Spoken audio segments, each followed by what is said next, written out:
Abdul Hafiz Muhammad. Thank you.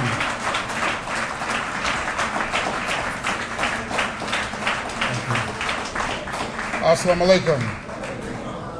In the name of Allah, the Beneficent, the Merciful, we thank Him for His wonderful gift that He has of life that He has given to the human being.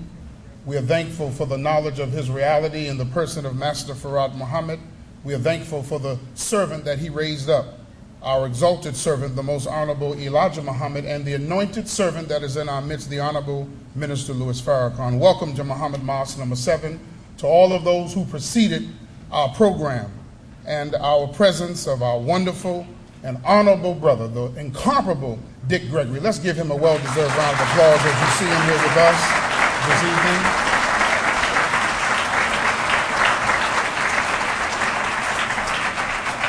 He may speak of this, but he lived right next door to the home of the messenger of God, whom now we see as the exalted Christ, the Messiah, the most honorable Elijah Muhammad. He loves the nation of Islam. He loves and respects the honorable Minister Louis Farrakhan. We at Mosque number 7 have developed a personal relationship with him as well. We were upstairs talking, but he was gathering all of this information. And if I could just tell you the stuff he just dropped on me and those who were upstairs just a moment ago, my God, but that's for Dick Gregory to do it. This man has been an actor. He has been a comedian, but more than that, he's a scholar. He's a teacher. He changed the era of civil rights. He's an established author on the death of Malcolm, Martin Luther King Jr., JFK. I mean, the information he has on Trayvon that he'll talk about today. Just a wealth and a treasure trove of information.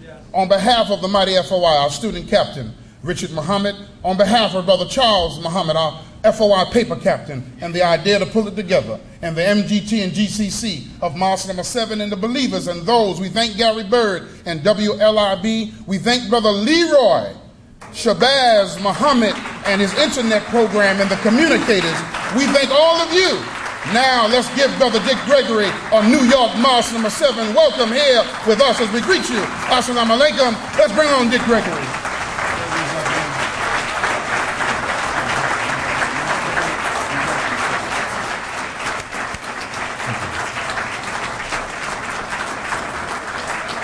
Thank you very much. Let me first say we thank and praise God that we have all made it here safely today. And I pray to God that your return and my return will be equal as safe.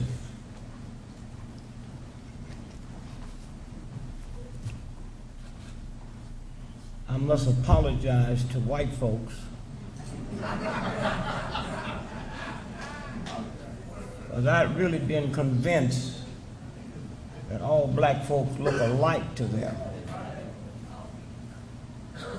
And then President Obama is in the White House, and I haven't had one white person walk up to me and say, "Excuse me, Mr. President." So I guess we don't all look alike, huh?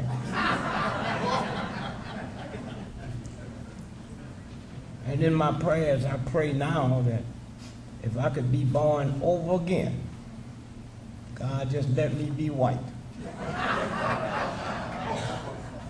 White folks are the luckiest people on the whole planet. When they finally end up with a Negro president, they get one that's behaved. Don't scare him when he talk. Went to day school.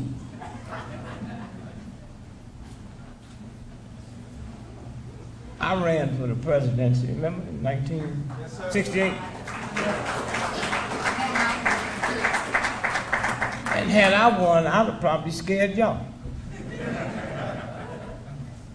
The first thing I would have done after I got sworn in, I would dig up that rose garden and plant me a watermelon patch.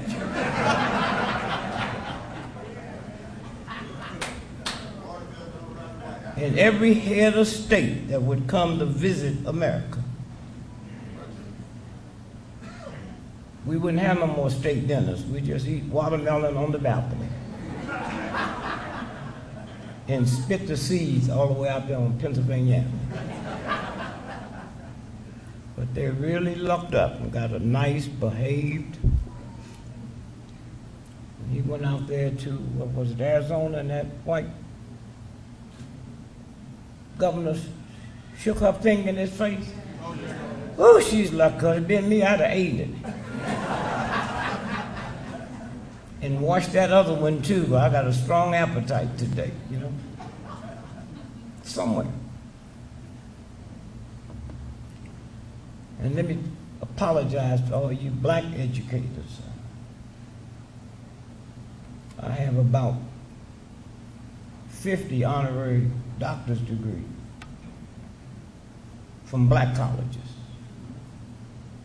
I'm happy over it, but that little Negro part is still there. Can't get it out. I'm trying. I just knew if I could just get one white honorary doctor's degree, I could sleep a little better.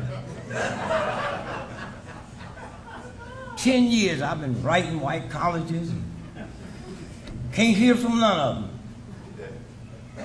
Till last month, I got a call from Penn State.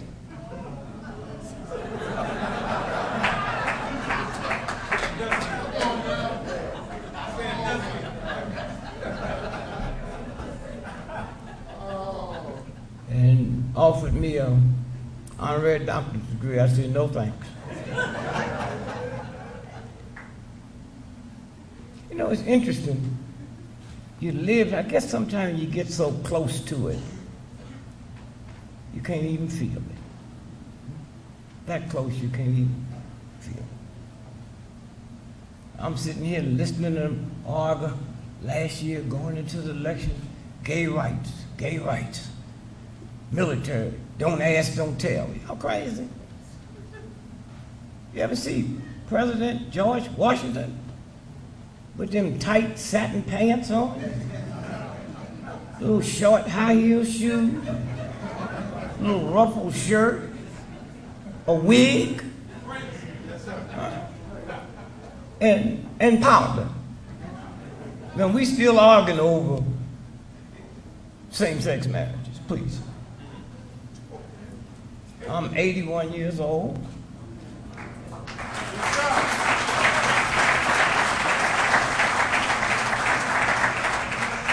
Been married 54 years. Oh, wait. There you go. I didn't say I was happy.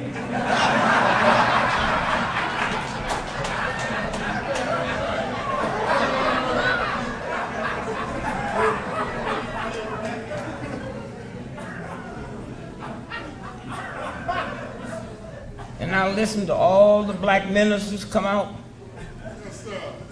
When Obama came out for same-sex marriage, and the black ministers, they was mad. Called for a boycott, don't vote for him. Now, I said, I'm 81. My mother used to take me to church with her before I could walk.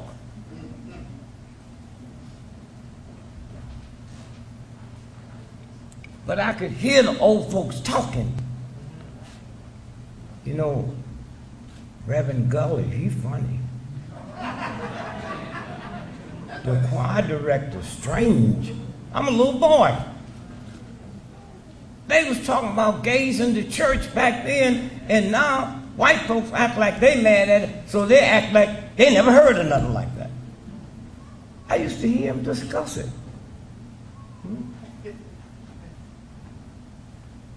I sure would hate to be a young child now with all the mixed messages.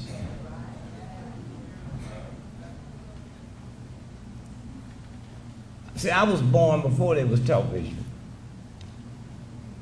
Can you imagine how ignorant you got to be to listen to a tap dancer on the radio?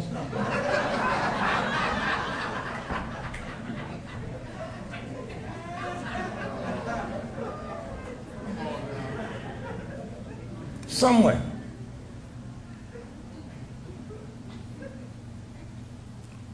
a cousin, serious Muslim. I said, Merry Christmas. I don't celebrate no whitey Christmas holiday. I say, anytime Christmas falls on a Monday, Tuesday, Wednesday, Thursday, Friday, and your bank closed, you celebrate it.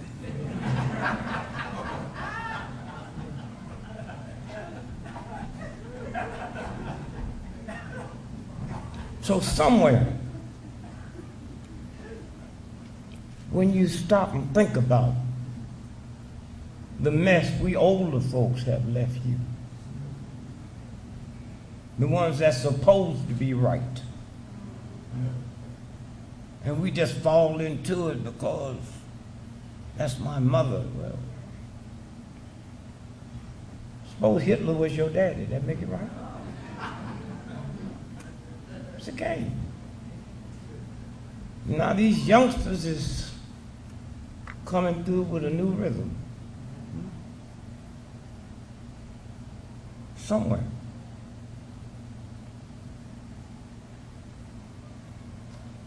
I met with some white folks the other day because I'm planning on opening up a black business. But I need to get one white so I can get those minority loans.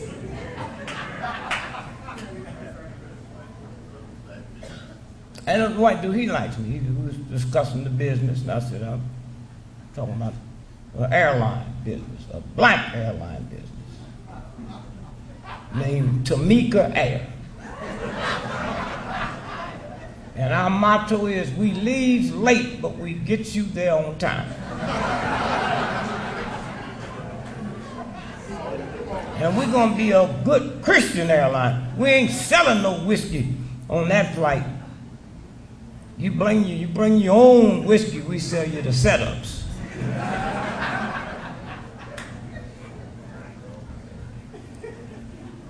And I tell white folks, all y'all need to fly on my plane, because y'all white folks, y'all been to the airport. Now anything happen at the airport, you can't blame on us. Airport, that's 99.9% white folks. And I tell them that. Now, if you come to Greyhound, got some complaints, bring it to me. Oh yeah, that's me. But y'all just need to go and look and see the beauty of black folks at Greyhound. And then look how dysfunctional white folks are at the airport.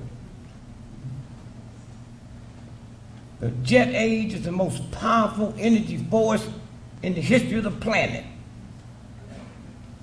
And it makes them white folks walk 2 or 3 miles to get to the plane. Check out Greyhound, where we are. They bring that bus up to your toe.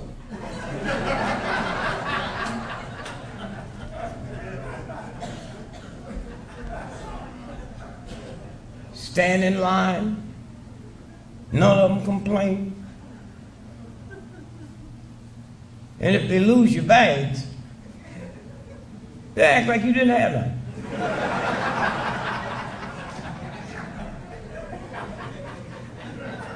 About 18 months ago, I flew back in from London, and they couldn't find none of my bags. So the woman said, well, look, why don't you go upstairs and talk to the supervisor? I went up there. Supervisor got on my suit.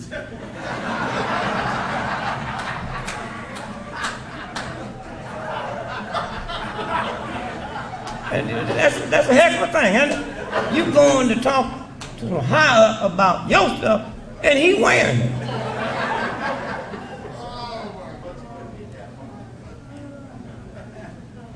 And that conversation they give you on the plane.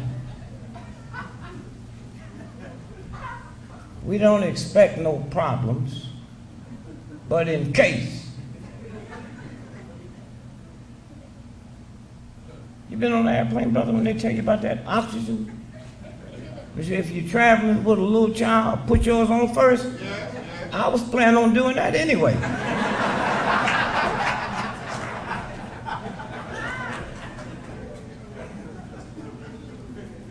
Have they ever sit in there by that emergency exit?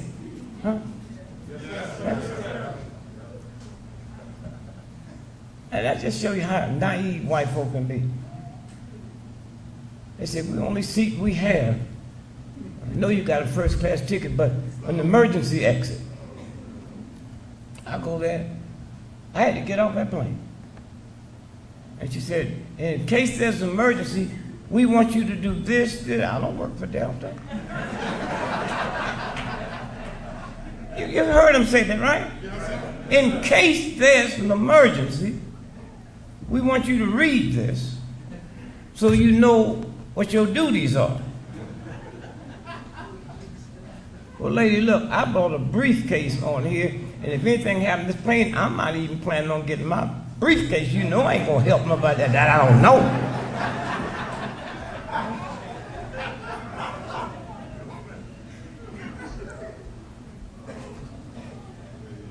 Yes, she acts like I've been hired by Delta. That's why I tell them about Greyhound. Yeah, you lose your bag on Greyhound, you don't have to wait no 5 or 6 hours before the bus get in the terminal. They say all the bags got ripped off in Memphis, so don't hang around.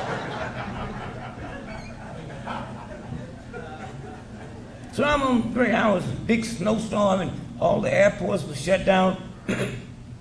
This white guy was sitting next to me. He said, they said, there'd be no bags. What do you do? I said, well, you don't do nothing. They already told you. There's no bags.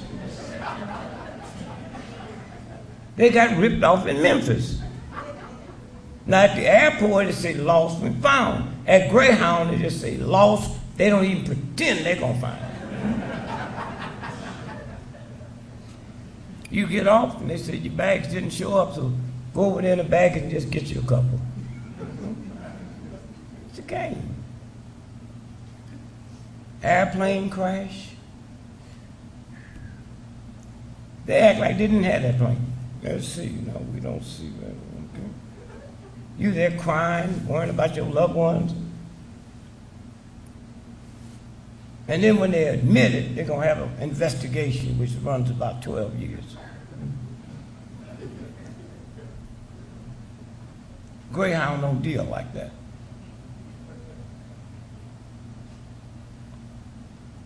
Where's my loved one, my lover? Just hold it a minute, we checking. I think we had more than one Greyhound bus crash.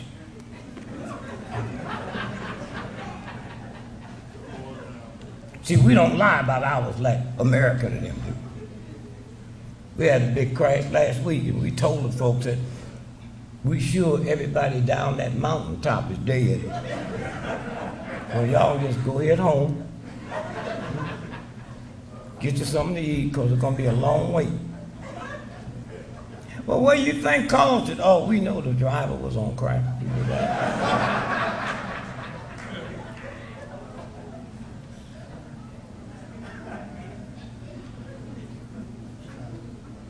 Now, you on an airplane, crashes, got a wife and a family, children at school, paying for a house.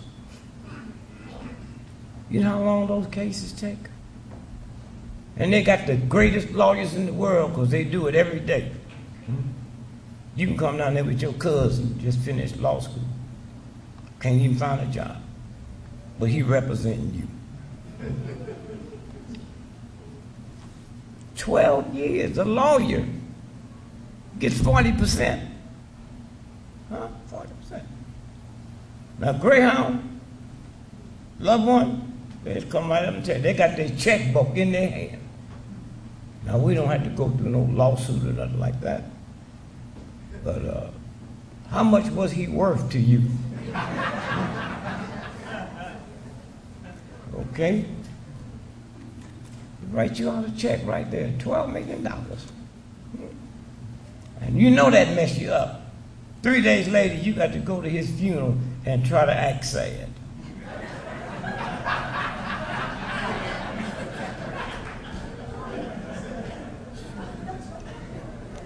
Somewhere, it's moving that fast. Now they're trying to convince everybody that black folks and white folks are saying, you know, that's a lie. Listen to that Cialis commercial. And if it lasts for 4 hours, go to the emergency room. Where I come from, that's called a treat. And they run it in your living room in front of your children. My little 4-year-old grandchild walked up to me one day and said, "Granddad, what's an erection?" I said, "Go ask your grandmother."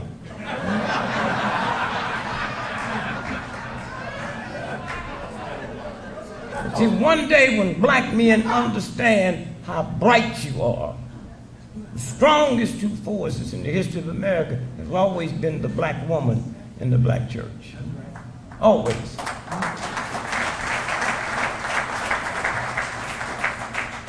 So he went and asked his grandmother, and he came back with that smile on his face. I said, "What did she tell you?"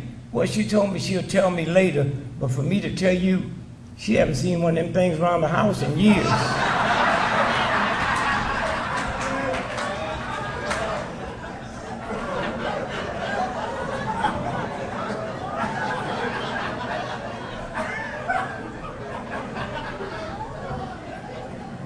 And to you sisters, that's the only reason this white, insane thug is worried. He's not worried about black men. We'll go to his war, kill who he don't like, and while I'm over there, the Supreme Court say, "You don't have a right to vote no more," and I come back smiling and don't do nothing about it. And that don't bother you. That don't bother you. A black man is the only man on the planet that calls his wife strong, but calls his car beautiful. Come on by the house, I want to show you this beautiful car I just got. No, brother. Your lady is beautiful, and your car is strong.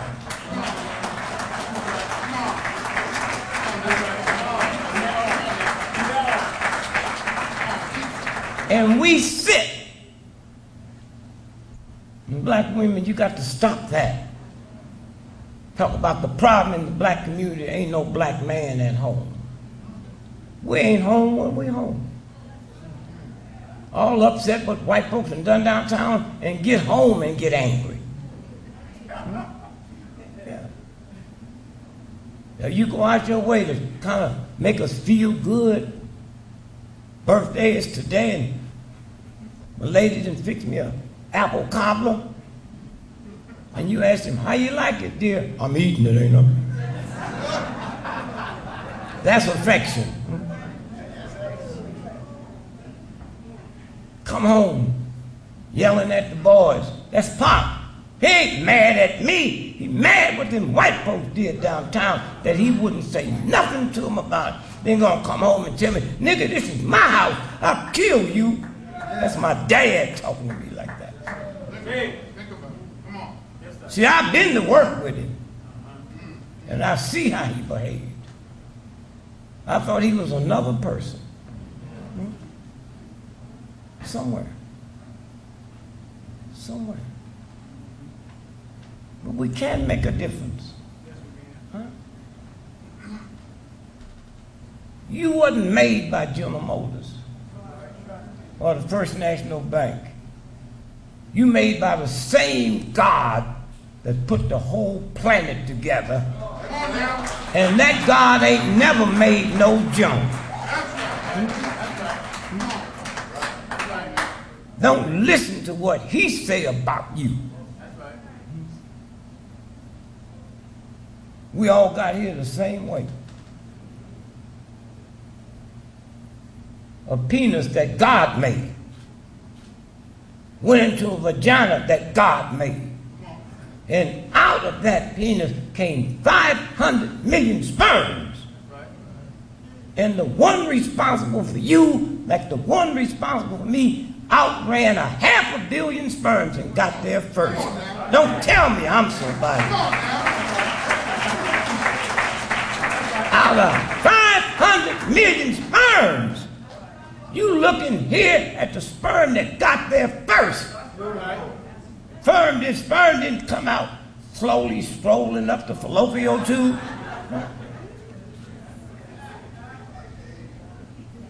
That's who you are. That's who we are. Somewhere. My poor mother, well, she's serious Christian. My mother been dead for years, but if she walked in here now, you think God spit her out. That's how humble and beautiful and kind she is. But if you tried to explain to my mother that Jesus Christ wasn't a Christian, she would stomp you to death. For she didn't know Christianity never happened until 200 years after Christ was dead.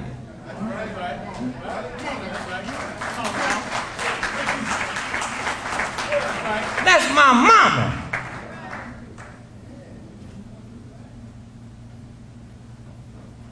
Somewhere. She didn't know who King James was. She didn't know King James was King of England. She didn't realize that King James was such a weird, strange homosexual. He hated women so bad he killed his mama. And his lover was Lord Buckingham, who Buckingham Palace is named after.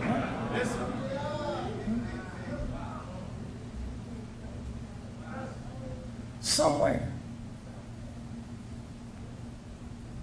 Here's a thug that stole me from Africa and got nerve enough to be scared of me. Then won't you take me back?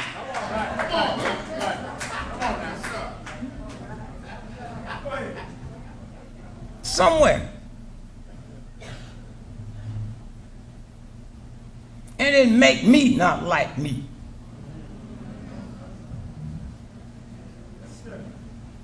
I've been married 54 years because thank God I know who a black woman is. That's right.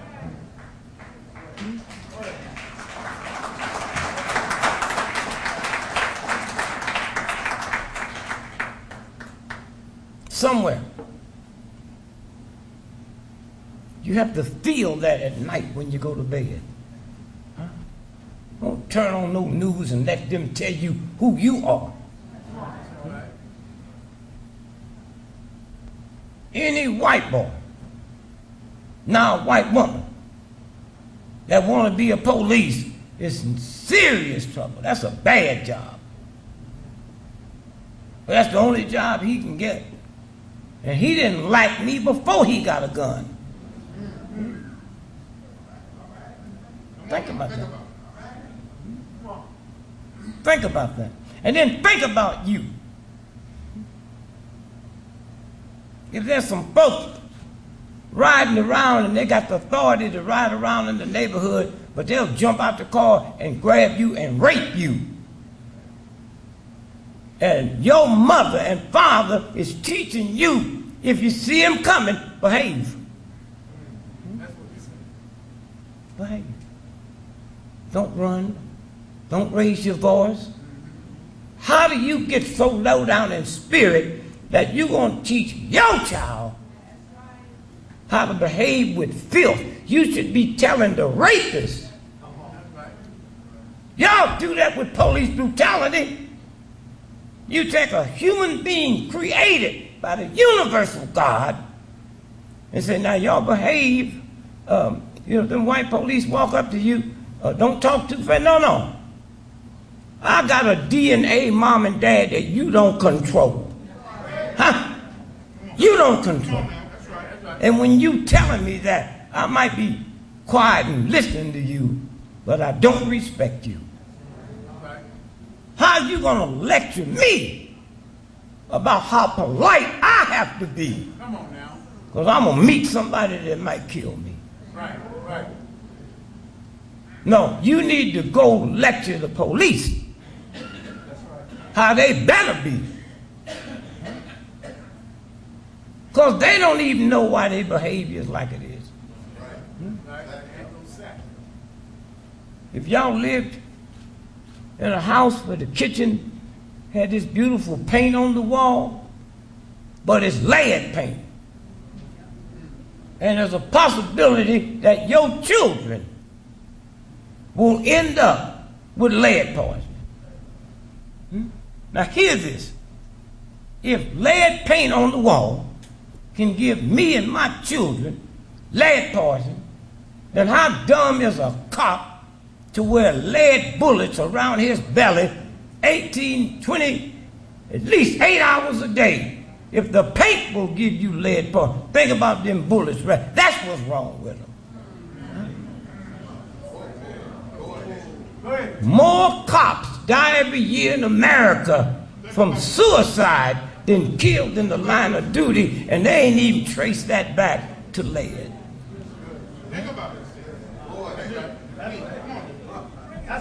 The #1 divorce occupation in America is cops, and their second wives is prostitutes.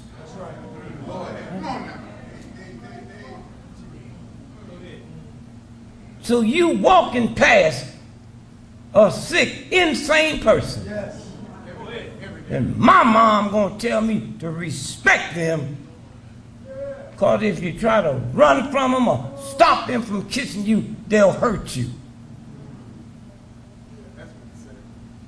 There's something wrong with that. Me and my brother was fighting every day.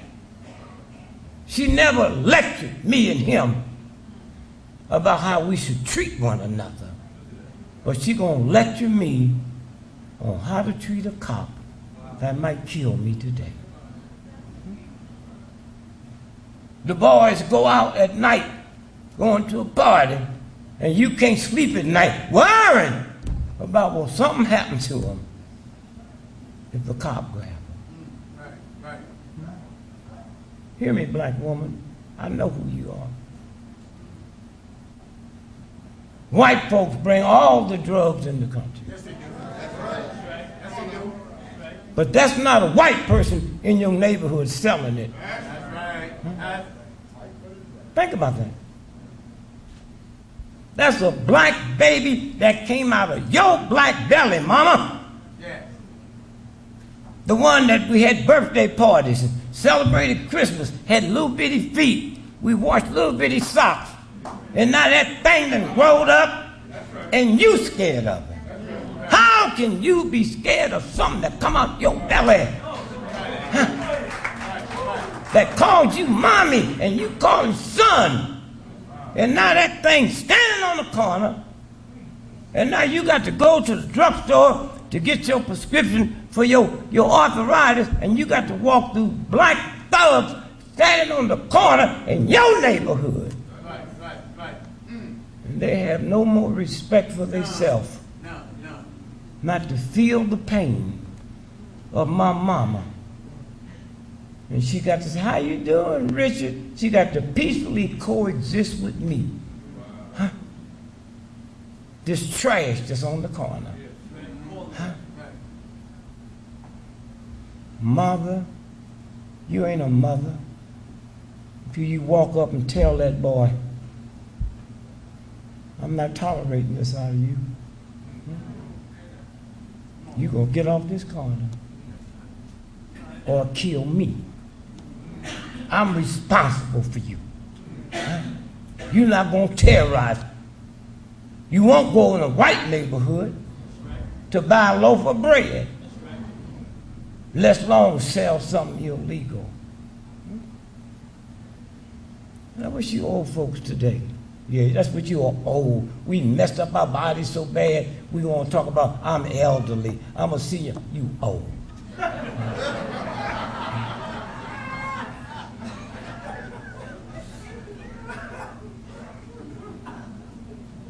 When y'all go home today, get the baby pictures out. You have baby pictures of some of the children? Things like that? Do you? Do you? No, I'm talking to you, man. Do you? I just asked a simple question. You have any? Yes, pull them out and look at them. if they pass 8 years old, don't look. No, that's not funny. From the time they born to the time they 8 years old, you cannot look at them pictures and see a hoe or a tramp or a murderer or a soldier or a cop. That happens after they get in your house. It didn't come from the universal God. After they get in, they learned that from you. The vibrations they pick up from you. And then after a certain period, that little innocent look change. Change. Somewhere. This whole thing can change. Your attitude. You die for America with all this filth. I remember one day I was in St. Louis. Wife, 10 children. Y'all so busy worrying about the children, you don't worry about their liberation. I'm in St. Louis, where I was born. One of the biggest, blackest ministers in St. Louis called me and said, my son said, you'd be in town and this arthritis is so bad. He said, he know you can help me. I left my hotel to walk to the health food store. And as I'm walking, the white cop said, come here, boy. Well, I didn't have to stop because I knew he wasn't talking to me. So I kept walking. And he ran and grabbed me and said, boy, I say stop. Well, I stopped. I didn't say nothing. He said, that store right there, that health food store, you look like the person that went in there and was shoplifting. So he put the handcuffs on me. I felt good about that because I wasn't going to stop when he told me. And the next thing I was waiting to hear something go boom. But when you stand up with that universal spirit that you was born with, they get scared. That's right. That's right. Y'all know that. You be scared of a dog, little bitty poodles will jump over a fence after you. You're not afraid of a dog, Rottweilers jump over the fence getting away from you. It's in here. That's right. So he carried me across the street and put me in the police car. And the black folks started gathering. He didn't know who I was. So he called for backup.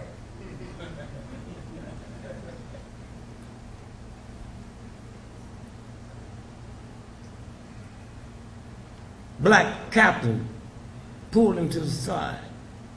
He really messed up today. So the black captain came to me to apologize.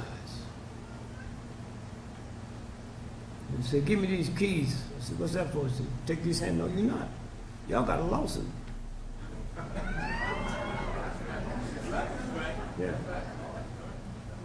So here's what the black cop did. Huddled with the white cop and went into the health food store. I wish I owned.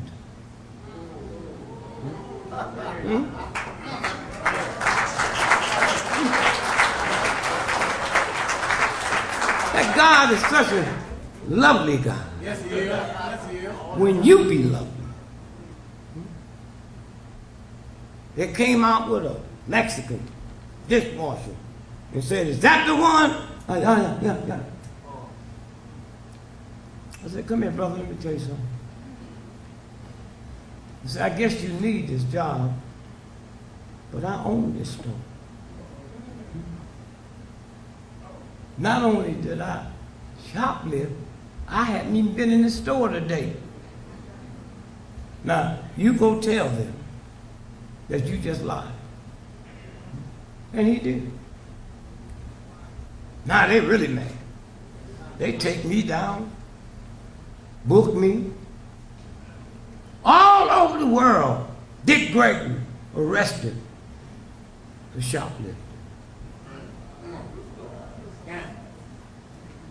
Next day, 1,000 people outside the jail. I call my wife and say, cancel all my dates and tell them I'll rebook them and it won't cost them nothing. And I stayed in that town 6 weeks. I was born there. They had a place called the Stroll, where white men come in from all over. And the black women is strolling like you see them doing on TV when they modeling fashions. So we organized, held a press conference, and said, ain't nobody gonna stroll down this street no more. So you white folk can stay away. So one of the white press people said, Mr. Gregory, you saying prostitution is white men? Yeah, for the benefit of white men. That's my sister. I get her for free.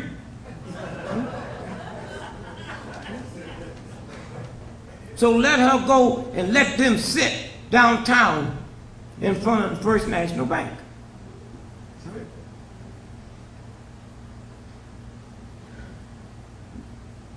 See, most folks don't know what honky means. All the major prostitution at one time took place in black neighborhoods. And black men couldn't go to it. It was a place where white men could be comfortable because they would never see nobody that knew them, including the white preacher.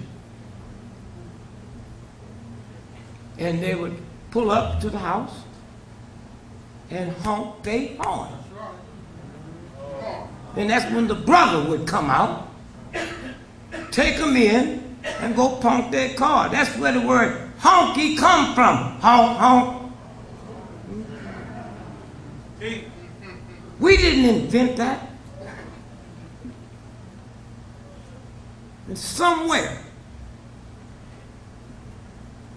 grandmother, great-grandmother, mother deserves better than what we let her go through. Soldier, all over the world, killing folks. You can't even pronounce or spell the country you in. Right there at home. Black men, you got to feel what this woman goes through walking past these dope pushers to get her prescription filled. And that don't bother you? And you wonder why most folks don't respect you? You wonder why you got to dress up to do this and do that, because you feel your filth.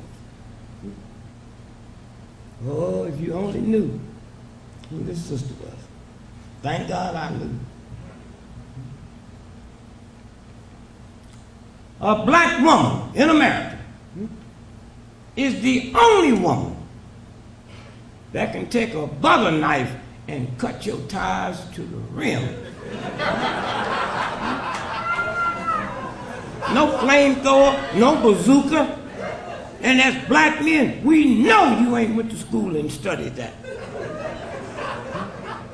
We know you don't slip out the house and take lessons.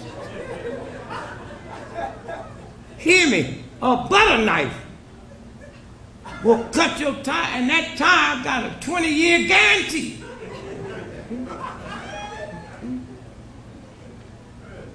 It'll go from here to California, back to New York, roll over, all kind of stuff, and nothing happened to it. It make her mad. Who is Melba? Why? She just go and run your bath water. Finish ironing your handkerchief. And you go out, make your little phone. Melvin, I'll be there in a minute. You go there, and all your ties is gone.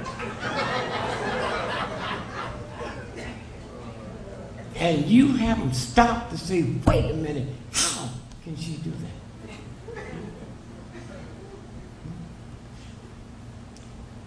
My son called me the Friday before Super Bowl Sunday. Hear me good now. 60% of all college football games are fixed. So you know what happened with the pros. That's what happened to Michael Jordan. They were shaving points. And it was so obvious, just like these baseball players now. Steroids. But wait a minute. The white owners, huh? They didn't see their heads getting bigger. They buy the hats. They buy the helmets. How was it you was in a 7 last year and now you in a 24?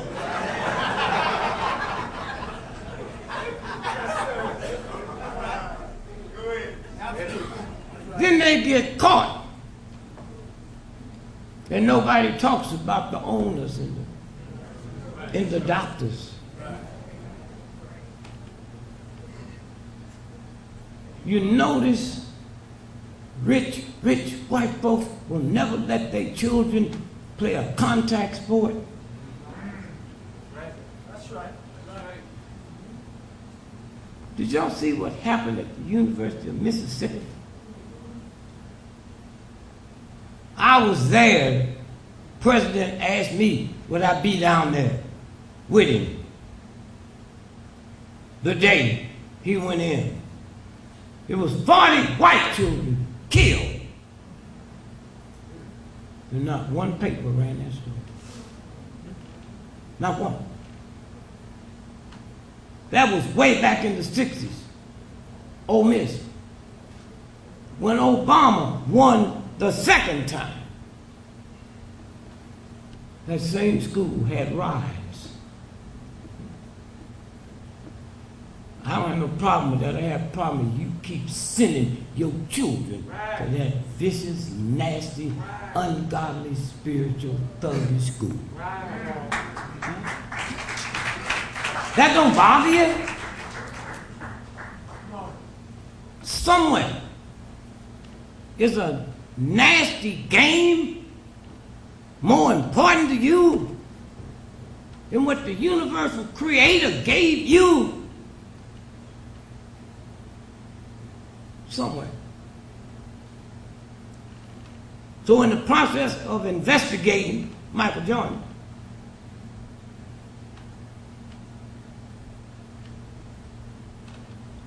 they caught up with some others. Magic. So the white people got together and said, we got to do something. Those two are basketball. So what can we do? Well, just get them out the game and it'll stop. Get them out. So they had Magic say he had AIDS. Listen. He's the only person I know with AIDS gained weight.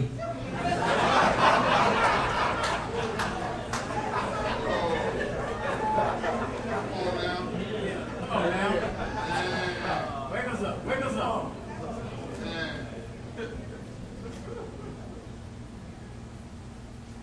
What is it about you that you love athletes and entertainers, even if you don't know them? What is it? There's more of you in this room and in this nation of Islam that have done more for the humanities than 99.9% of all the athletes and entertainers put together. But you chase that shit.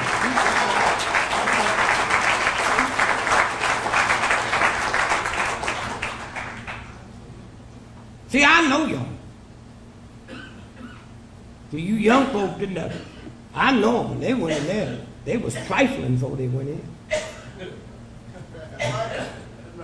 They would drink, argue. Here's how you know something happened.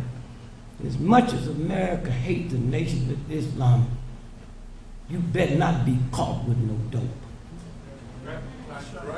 They can't even frame you, you too clean.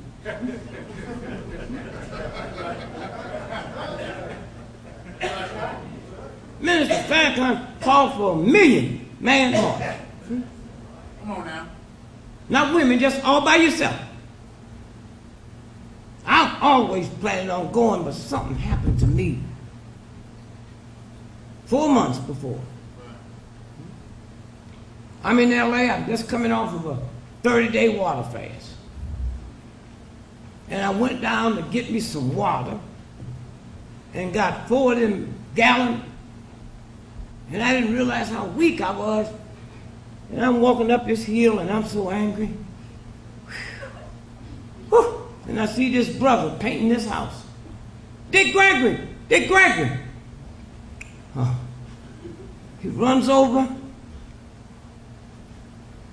6 months before the march. And he pulls out his ticket. He's already bought it for the march. And I sit there and cry. Thank you, God, for blessing me to see this. Run across the street to show me I got my ticket. I'll be there. And I called my wife. And said, I know it's going to be a success. Now understand what that march was about. Not one white newspaper wrote about it.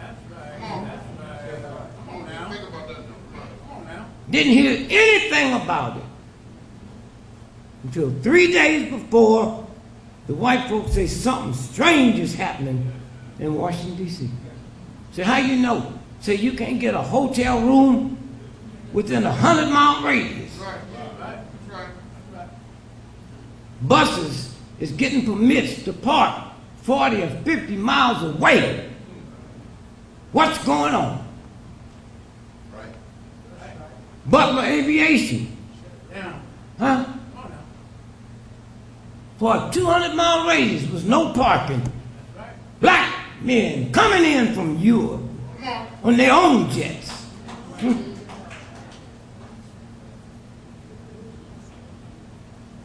Grandpa ain't never gonna be nothing but a cold-blooded Baptist. That's what they say.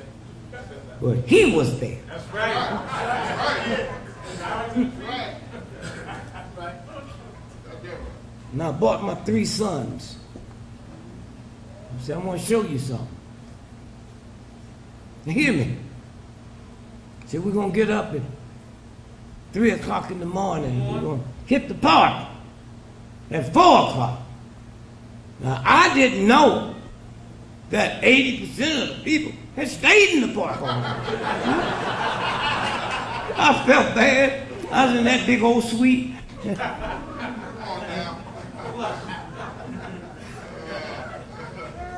My son Johansson said, why we have to get up so early? I said, I want you to walk through this crowd.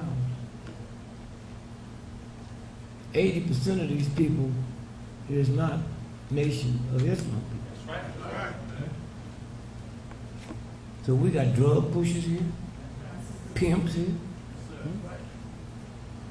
alcoholics. I said, I want you to walk through and see if you smell whiskey. See if you smell reefer. See if you see cocaine dust. We came here on our best behavior because we was around some strange, different people. That's why we were here.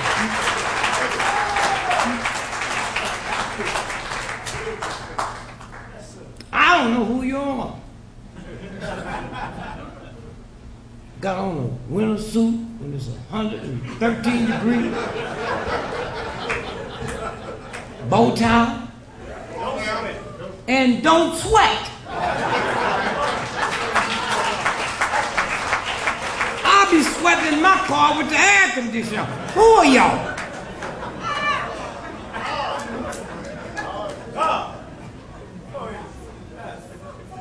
And see, black folks used to really be scared of y'all. Y'all knew that. Yeah, I used to see black folks get up at 4 o'clock in the morning looking for something. Nobody look for nothing at 4 o'clock in the morning that's any good. And then Muslims standing there. Muhammad speak, my brother. The nigga bought it because he was scared. Oh yeah, give me 10 of it. And get home, the paper 5 years old. He ain't about to bring that back. But I tell you what, if you get you a 5 or 10-year-old Muhammad speak today, you think they wrote it last night. That's how far. That's how far. Huh?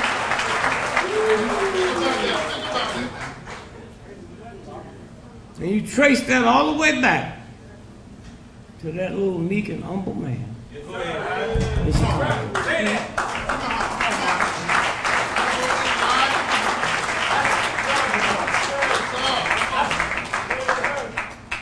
Somewhere.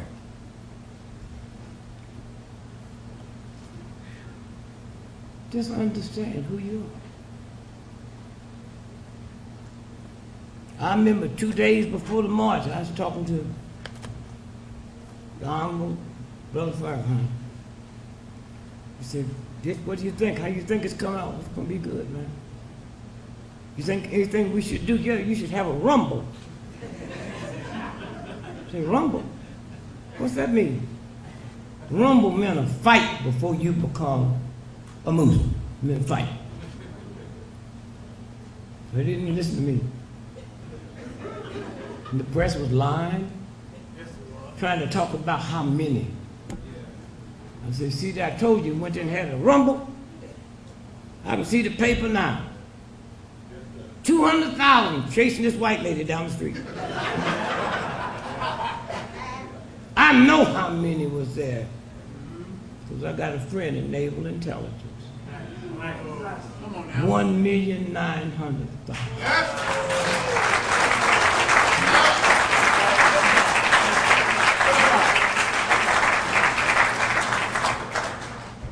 Only 2 arrests. A little dumb, ignorant white boy on 14th and U called in a bomb scare. And the boy was so ignorant, the cops kept him on the phone long enough to go there and arrest him.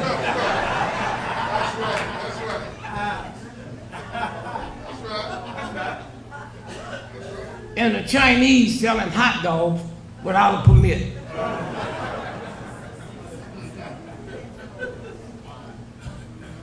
Police was shocked because they don't know us. They don't know us who we are when we feel good about something that we know is right. I go to a lot of penitentiaries and talk. When I go talk to the folks on death row, I ask them a simple question. How come there's never been an atheist on death row? What is it about people that don't believe in that God don't kill folks? It's a game. Somewhere. And so when you stop and think about it, especially you young ones, you don't know what it was like. They talked about Nation of Islam worse than they talked about Hitler and them Nazis. But they didn't count. It was me, it was the black folks who made a difference. That would never be a Muslim. But they look at you and they wish they could see their boy. They look at you standing on the corner manable. Not manable to some white folk because you're trying to get past them. Manable to black folks because they love you.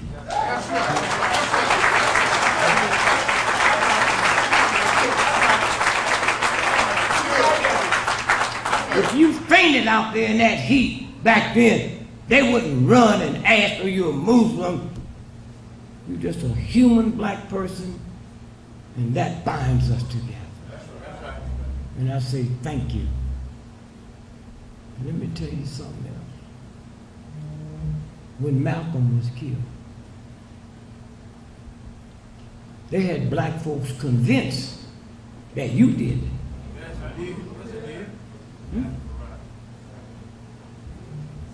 That you did. Why not?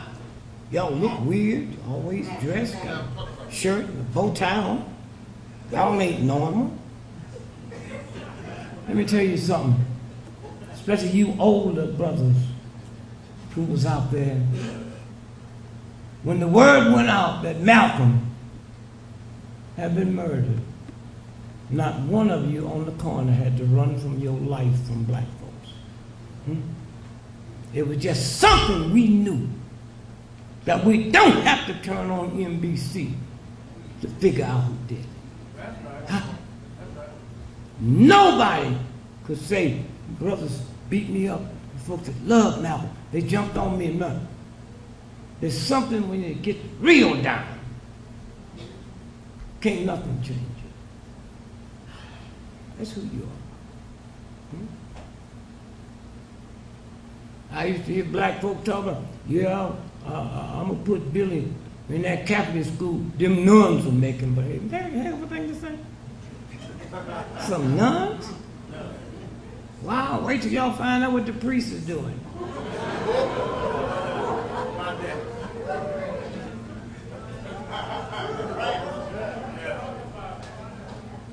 Somewhere,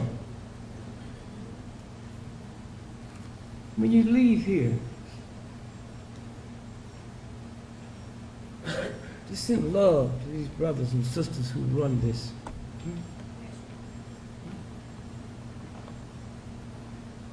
Take love to the old folks. Always asking old folks, I just come by to see if you need anything. No, I don't need nothing. God takes care of my needs and I get my wants on my own. Have you ever just went by to visit? Huh? Just to go spend some time talking. Come on now. And shut up and listen to her. They say the same thing. They're going to tell you about Jesus like nobody else exists. Just shut up and listen. Sitting there with her ankles swole up like elephant ankles, breathing heavy, and going to tell me about Jesus. Come on. Don't stop. I was someplace and they said, tornado. Looked like going to be one of the worst we ever had in Kansas City. People ran from the church.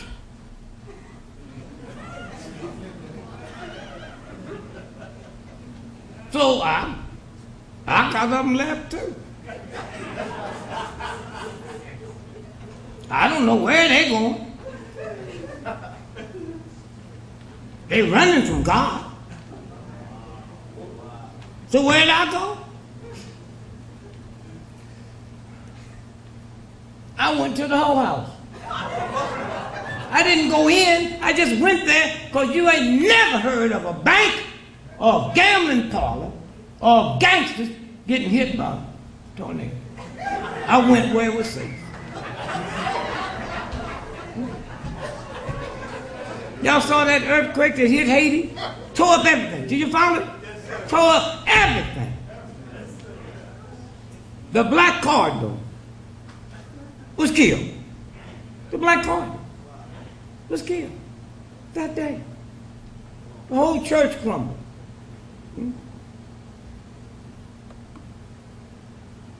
The jail crumbled. Y'all see that? Yes, sir. Thieves and rapists got out. Not one of them got killed. So I wonder who was the cardinal praying to.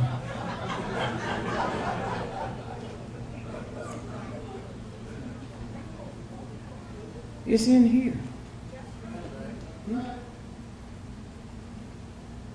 See, I've been in Christian church all my life.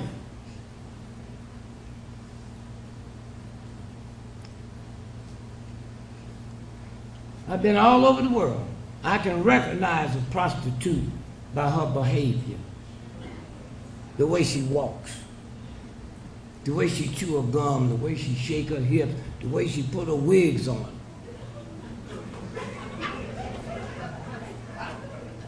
But if a Christian don't tell me he or she's a Christian, I don't know it's one.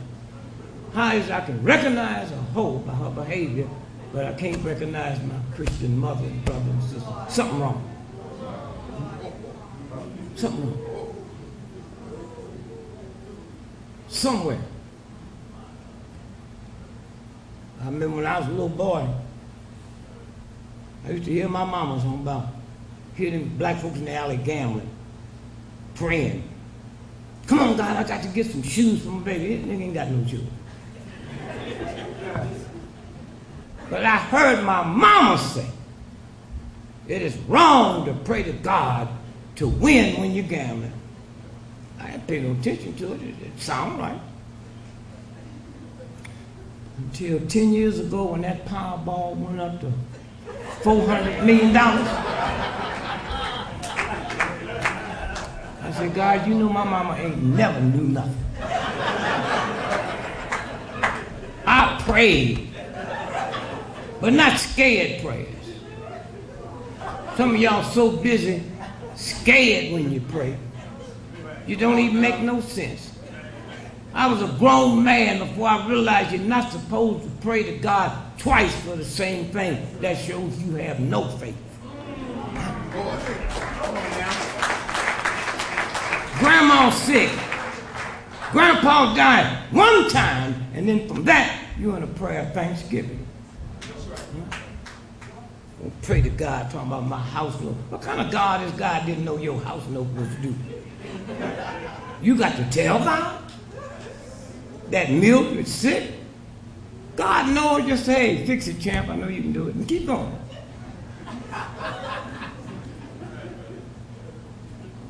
So I prayed that night. I ain't gonna lie to you. I said, God, you know, I don't know if my mother was right, but she ain't never been right about nothing else. So I'm coming to you to pray to you tonight that I can win the lottery. And I'm not talking about winning the lottery with no 12 other people. I think I could do that without prayer. I want to win all of it. Then I showed God my ticket. I got a brother in St. Louis, he prays to win, ain't never bought no ticket. I said, you asking for a miracle, boy. And then I got real down with God. I said, God, you know if I win, you know my heart. Now, I got that one little thing I just kind of go over with you. I've been married 44 years at that time. I said, I don't think I'd leave that black woman if I won. But I really can't be sure about it. You know, when you got big money, you see things. I ain't never had no $400 million. You see things you never saw before. You know what I'm saying? I get that $400 million, go in the house. I've been married to that woman 44 years. I said, Lil, what's wrong with your shoulder? What do you mean, Mama? You knew I had this hump in my back when you married me. I didn't see it till today.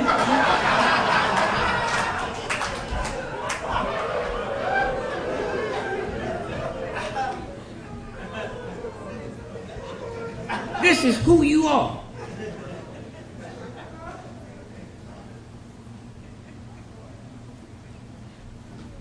I was in Budapest. White folk always try to tap into my head. I'm different. I done an article where I said reading and writing is a violation of God. It's ignorant, it's heathenism. But a white woman said, we got $40,000 you come over and address our conference. I said, about what? She said, what you said about reading and writing? I said, well, how you know? I asked you that because I'm wondering how you know I know. Mine is simple. And one thing you white folks got, black folks got, is stop trying to act like you from Harlem and Yale when some white folks ask you something. Right. And feel you got to tell them. So I just told a white woman, I said, well, I know that every time I go to Japan or Germany and get off the plane, I can't read a German paper. And that universal God have never made nothing that changed when you cross the border. There is no German way to have a baby. Huh? There is no Turkey way to cough. Here, just in here. This is who you are. So then she said, well, before the conference started, we just kind of asked you, what's some of the things you got on your mind? And y'all feel like you got to tell them. So I get into deep thought.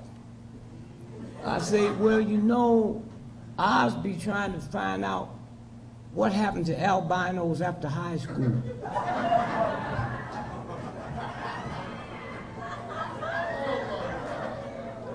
They can't handle that. I'm serious. Every high school has an albino, and then they just disappear. I don't know where they go.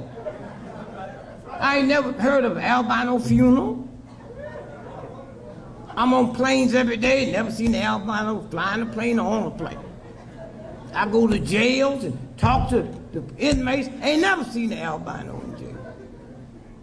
I ain't never saw a woman on TV say, that albino raped me. That'd be easy to catch. So then they said, well, you got anything else on your mind? I said, yeah, I'm trying to understand how I'm 80 years old and I ain't never seen a baby pigeon. Never seen a baby pigeon. Woman said, well, that's because you in the urban. No, I'm in the urban city. I seen a baby gorilla. Seen a baby elephant. How come I've never seen a baby pigeon? And every time I see them, they're sitting on electric wires. So where did they sit before there was electric wires? Huh? So you got to just act crazy when they're leave, because they don't know. Somewhere.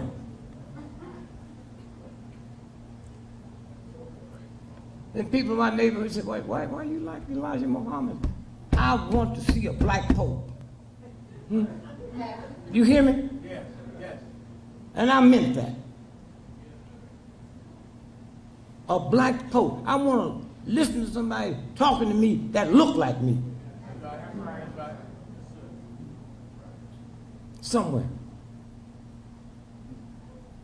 And now you youngsters, you don't have to go through what the older ones had to go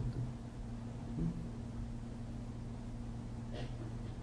I look at Malcolm. Me and Malcolm was like that.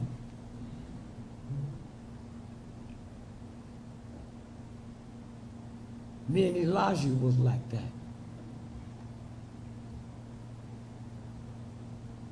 When they killed Malcolm,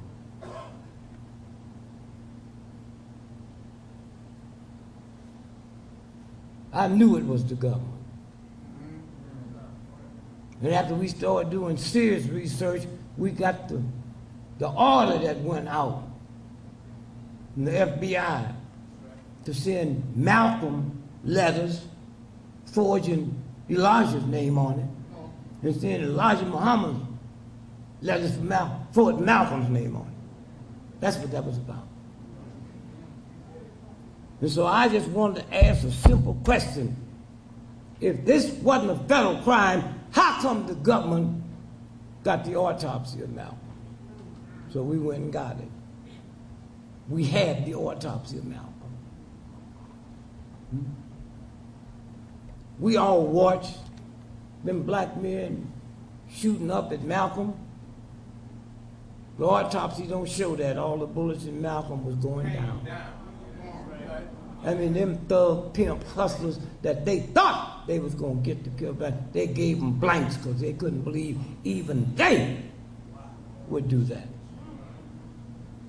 And when we got it, I didn't put it in the book, I kept it so they wouldn't be able to get out of jail. Let them stay in there till they rot. And then now the government have admitted that the CIA had rented the Ottoman Ballroom 2 weeks before Malcolm was shot. That's where they went in and cut the holes in the wall. They got pictures of it and everything.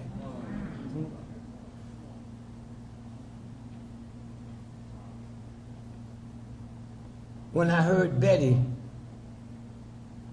probably wouldn't make it through the night, I was in Philadelphia, fast in front of a federal courthouse about a trial that had been fixed against some black folks. I got on a plane, flew to New York, got a cab and went out there where Betty lived. And that night, I went in and started talking to the neighbors. The neighbors said it was 4 men with hoods on. They wasn't talking about Klans. They was talking about hiding their face. Came in and threw this flame of wood and took that little boy outside in the rain. In the rain. And then blamed it on him. Blamed it on him. And then killed him not too long ago.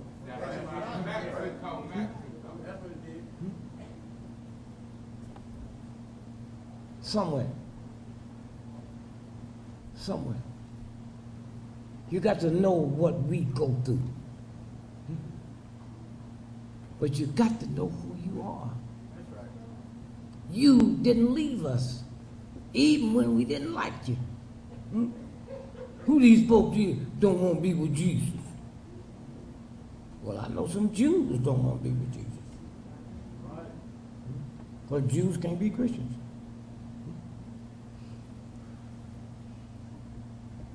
Somewhere, when you think about what you all have survived, just not preachers talking about you, or black folk, the whole United States government, the most mighty, powerful government ever existed in the history of the planet, and y'all still here.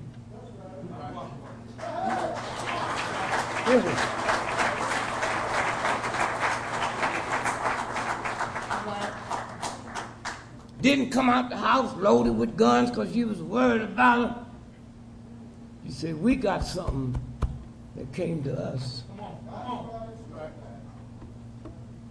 that we know fear is a violation of God. We know what we have. There ain't nothing you can do about it. You think you got some power. Watch this. So we say thank you. Thank you. And keep on understanding who you are. Don't buy into that crap, black on black crime. What's black on black crime? Are we just tired of black folk killing black folk? Well, if we went to China tonight, who you think killing Chinese in China? And if we go to Italy tomorrow, who you think killing Italians in Italy? And if 98% of white folks that got murdered last year in America was murdered by white folks, if they ain't talking about white on white crime, why are you stupid enough to let them tell you about black on black crime? You kill where you live. And if you tired of seeing black folks killing black folks, then join the NAACP, the Urban League, get out of there with all of it, and integrate this country. And if I'm living in a white neighborhood and my old lady make me mad enough to want to shoot somebody, I'm not going to get in my car and drive back to the ghetto.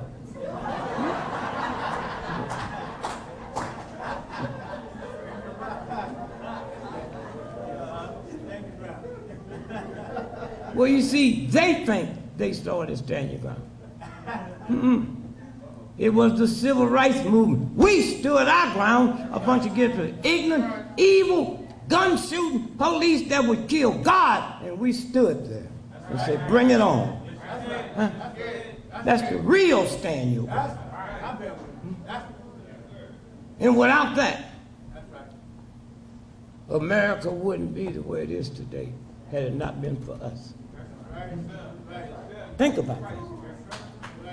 Before that 60s civil rights movement, before that movement in the 60s, a white woman couldn't do nothing at the airport but be a stewardess. She couldn't be a janitor. She couldn't be a mechanic.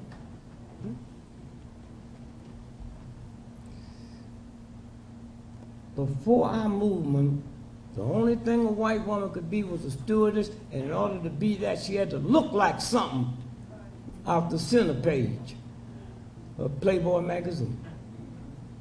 And now, anytime you go to the airport and get on a plane now and see an old, ugly, short, fat white stewardess, we got her that job. Huh? Not her brother, not the United States Marine. We got her that job. Don't you know that before that movement, a woman couldn't be a cop in America? And because of that movement, when we stood our ground, women head police departments, head forensic, head coroner. We did that by standing our ground. We talk about Tavon.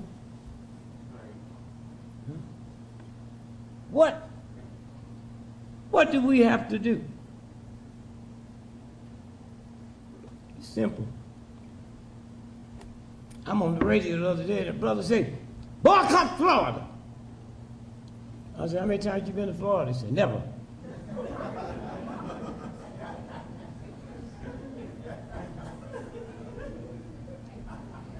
Stevie Wonder?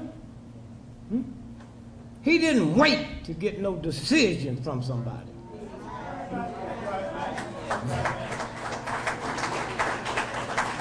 Stevie Wonder makes so much money on one concert, the agent gets $100,000 off the top. And he said, not only will I not go to Florida, I'm not going to no state that has Stand Your Ground. No state. That's what Stevie said. No state. Stand Your Ground in 36 states, and most of them's up north, including Washington, D.C. Finance by some of the major companies in the history of the planet. Coca-Cola, Kraft, UPS. The list goes on and on and on and on. But we have the face of a Zimmerman, poor white boy. Not the big, powerful folks. So what do we do to help Stephen, just to say thanks? You go buy a record. Get your record every week. And tell him thanks. I'm asking people, don't drink no orange juice. No orange juice? Yeah. Orange juice don't just come from Florida, but you don't know which ones do and which ones don't. So don't drink none.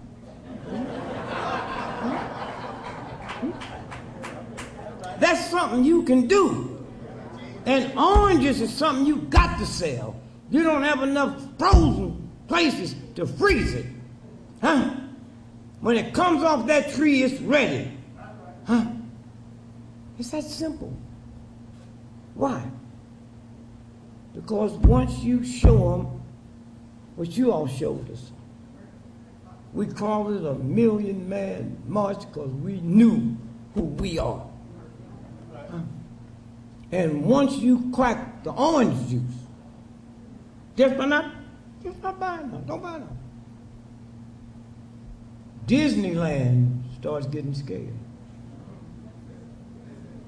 that you might not come to see us. Disneyland.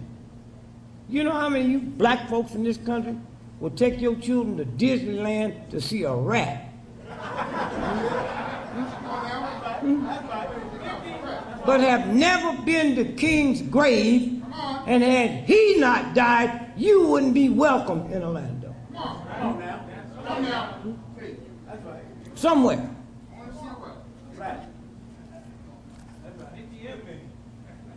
Oh, we worried about black on black crime, and we fall for that. Listen to this. One of the fine scientists in the world, Roger Masters, who teaches at Dartmouth College in Hanover, New Hampshire. The article didn't run in no American papers. Crime linked to pollution. Polluted water can cause brain damage that turns ordinary people into violent criminals. They spray it in our neighborhood tonight. They spray lead and manganese, and once you get enough manganese, you'll kill your mama. But you all will reach out and think it's you. Black on black crime. I told a guy the other day, the white Italian mob killed so many people, they called it an organization. They called it organized crime. They killed so many, they were organized. That's right. That's right. Listen to this.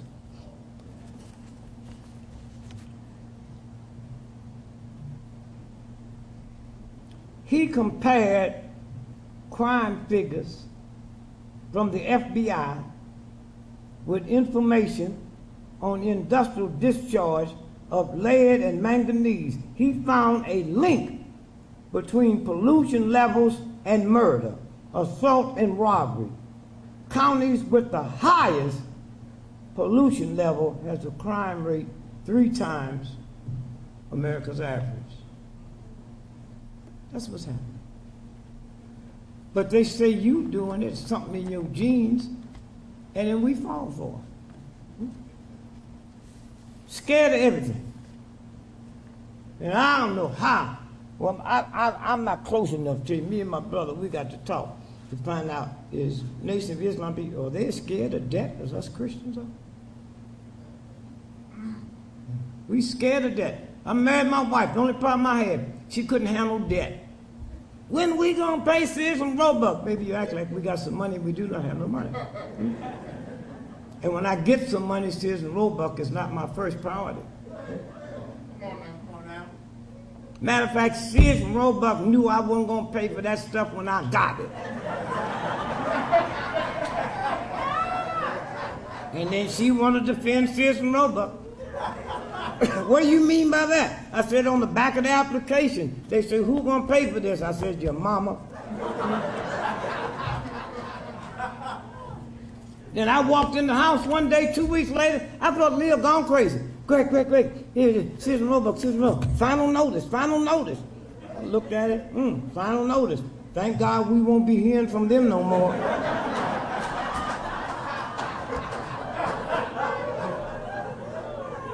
And I don't know how y'all scared of these bill collectors now. They calling from India. Them jobs been out, they don't even live here. Yeah, come on down and get the money. Don't worry, they ain't nothing but trickery. That's all. Bell telephone. Take all of our phone numbers and sell them to top corporations so they can call you.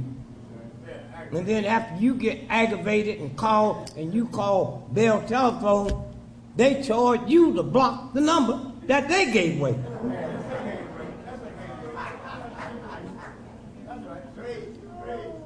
Somewhere we can turn this whole thing around. That's who we are.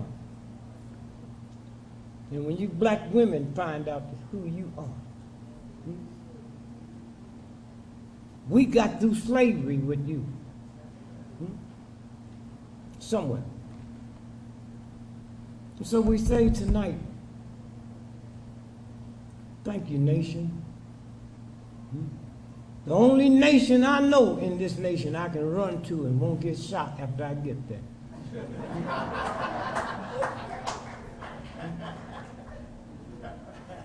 Somewhere. Be careful of you inside. Yes, sir. God didn't make no junk. See, it's some robots do. General Motors do. Somewhere. My kidneys bother me. Well, how'd that happen? Kidney dialysis machines.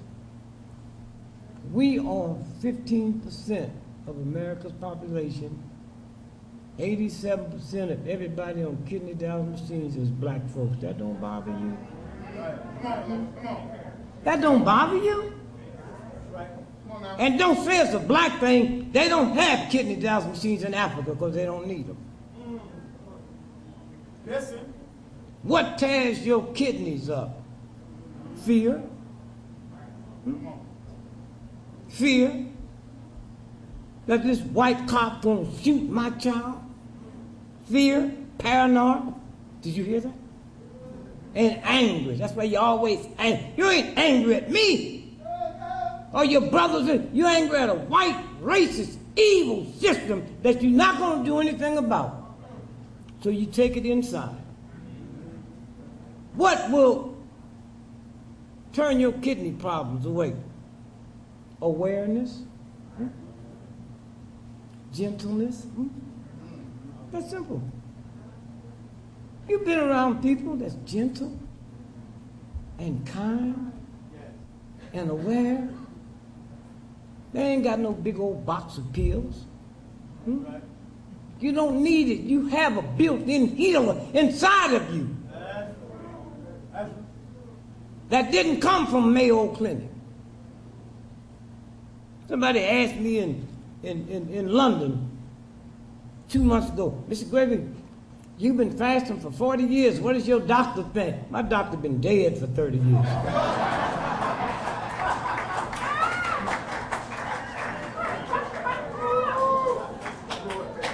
How many of y'all in this room is aware of the fact that I had one of the worst forms of cancer you could have? And y'all know? Yeah. And when you walk in that order,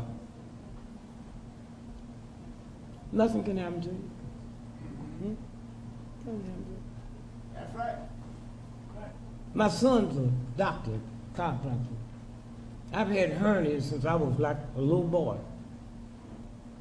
So I said, yeah, let me go let my son check it out. So he checked it out, and he said, oh, got a problem. This x-ray machine malfunctioned. He said, well, let me give you an MRI. It don't cost nothing. So I took the MRI, and he did what you're supposed to do.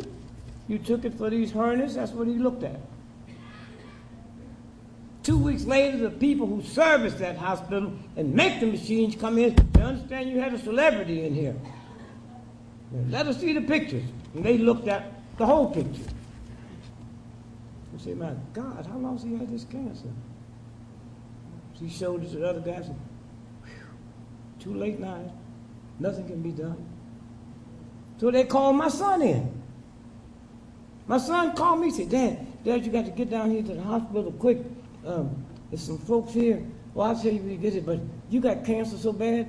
They say, I said, son, remember, when you took those pictures, I just finished walking 10 miles that morning. Whatever I got, they just gave it to me. And I wasn't supposed to come here and see you and get the picture and somebody come in. That's where the universal God steps in. I didn't get scared.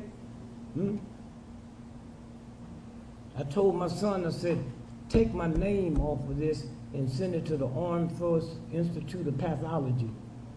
Because they see my name, they say, oh no, we just made mistakes. So they sent back, and they was talking doctor to doctor, science to science. So this is the worst form of cancer you can get. It's the only kind you get working in a nuclear plant. So I asked my son, when's the last time I've been in a nuclear plant? And who owns nuclear plants? The government. So I went and said my little prayer in the backyard. And I'll be honest with God, I ain't lying.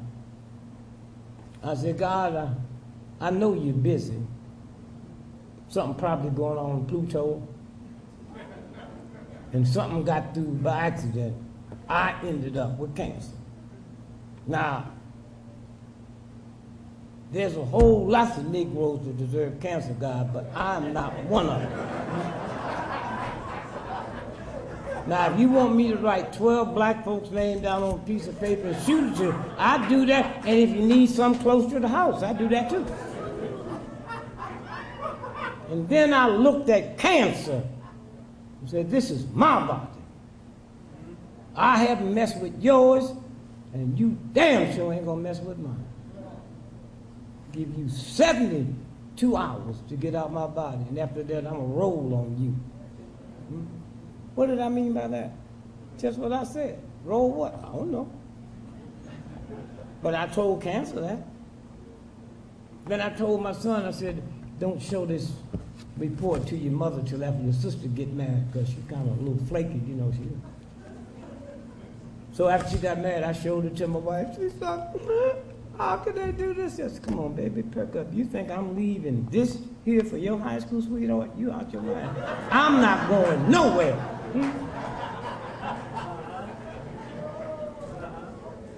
And then I told Joe Madison, the radio guy. So he got on the radio and said it. A white doctor called me out the clear blue sky. Said, Dick Gregory, I just heard about the type of cancer you have. Said, there's a water in a lake down in El Salvador. We'll cure that in 5 days. So I went down there. 5 days I was cured. 5 days I was cured.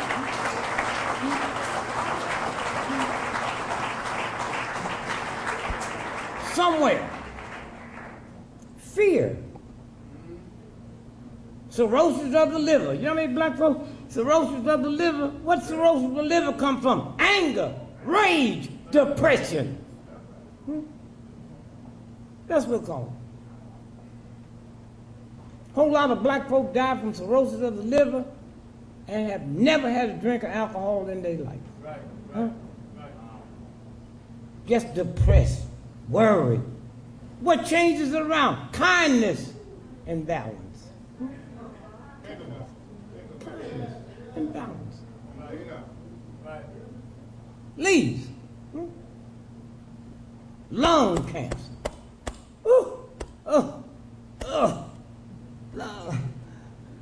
What causes it? Grief, sadness, shame.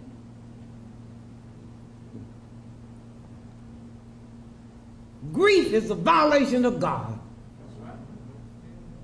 Oh, we think when someone died, we supposed to grieve. You heard them old black women have been saying, she just grieving herself to death. Grief. That's what Coretta Scott King died from, grief. I knew her. The last 12 years of her life, she never ate anything that wasn't raw. Grief. The guy that played Superman, the last one? Yeah. He died. 18 months later, his wife died from lung cancer. And everybody said, I don't know how that happened. She didn't smoke. Grief. There's nothing can happen to you that's bigger than you when you tuned in to the real thing. Come on now. Huh? Come on now. Real thing. Somewhere. And so I say thanks to you brothers and sisters Thank you, brother. who don't need drugs. There's people go to AA. Now you know that don't work. If I was an alcoholic, I'd go get me a fifth of whiskey on my way to the AA meeting. But them 12 prayers they doing do not work, so I might as well be there. And they just say, oh, Dick's so spiritual.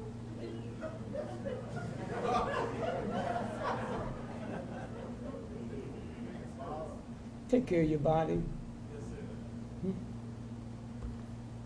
And you got to move that ignorance out of you that got put there through the slave thug. The slave. Oh, we're going to get reparations. Yeah, we're going to get it. And you know who's going to get it for us? Them same big white law firms that got 40% of the cigarette settlement. Ain't nothing personal. Aetna Life Insurance now is trying to find somebody to negotiate to pay up front. Why? They pay for enslaving, insuring the slaves. Chicago Tribune trying to find how can we get out of this. They ran ads for runaway slaves.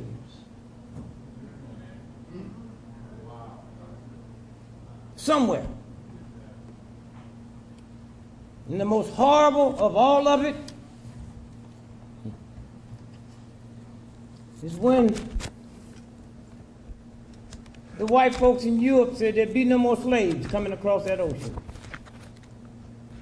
That's what I like about old white folks. They're trying to change life now so they can get ready to get into heaven. Y'all do it too. Black folks do it too. They be sitting on the front row dressed in white, wrapped in the blood of Jesus, because none of their organs work. If they could go back to 19, they'd be up off that front row. Somewhere. Somewhere you have to rethink everything. Everything. And you have the power to do that. So as I leave you, let me say this. The white folks say no more slaves coming across that water. Those were the ones in Europe that got filthy rich. Filthy.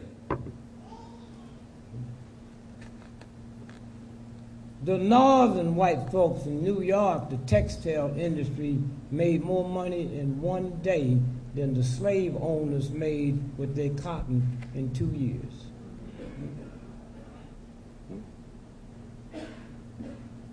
So all at once now, they cannot bring slaves across the water.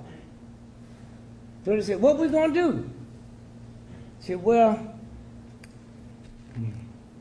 we'll take her son, who's 14 years old, and put a sack over his head and have him impregnate Mama.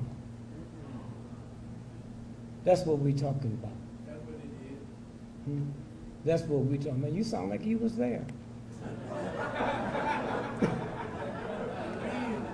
Now watch this now. Watch this. I got a sack over my head, and I'm on top of my mother, and they so stupid, they don't know she know that's me. But here's how the universe flips it. The baby's born. If I impregnate my first cousin, the baby's going to be born deformed. So you know what happened with my mother. So all these crippled babies start coming. How you going to sell a crippled slave? They was hung with them. The only men on this planet that play the dozen is American and Caribbean men. The dozen. What's that about? Your mama? Your mama's so ugly, your mama's hair so net. It's never about the man. Why? Because in society back then, women was always blamed for deformality. And so that's why black men, only in America and the Caribbean, play the dozens. Why? Because the white folks figured out, yeah, they're crippled, but there's a lot of white folks that ain't got enough money to buy a slave. So now we'll tell them you can buy these crippled ones, but you got to buy them by the dozen.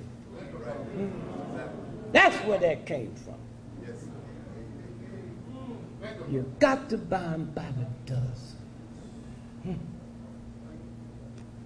It's hard enough for my mama to see us in slavery, less long to see us with our limbs twisted.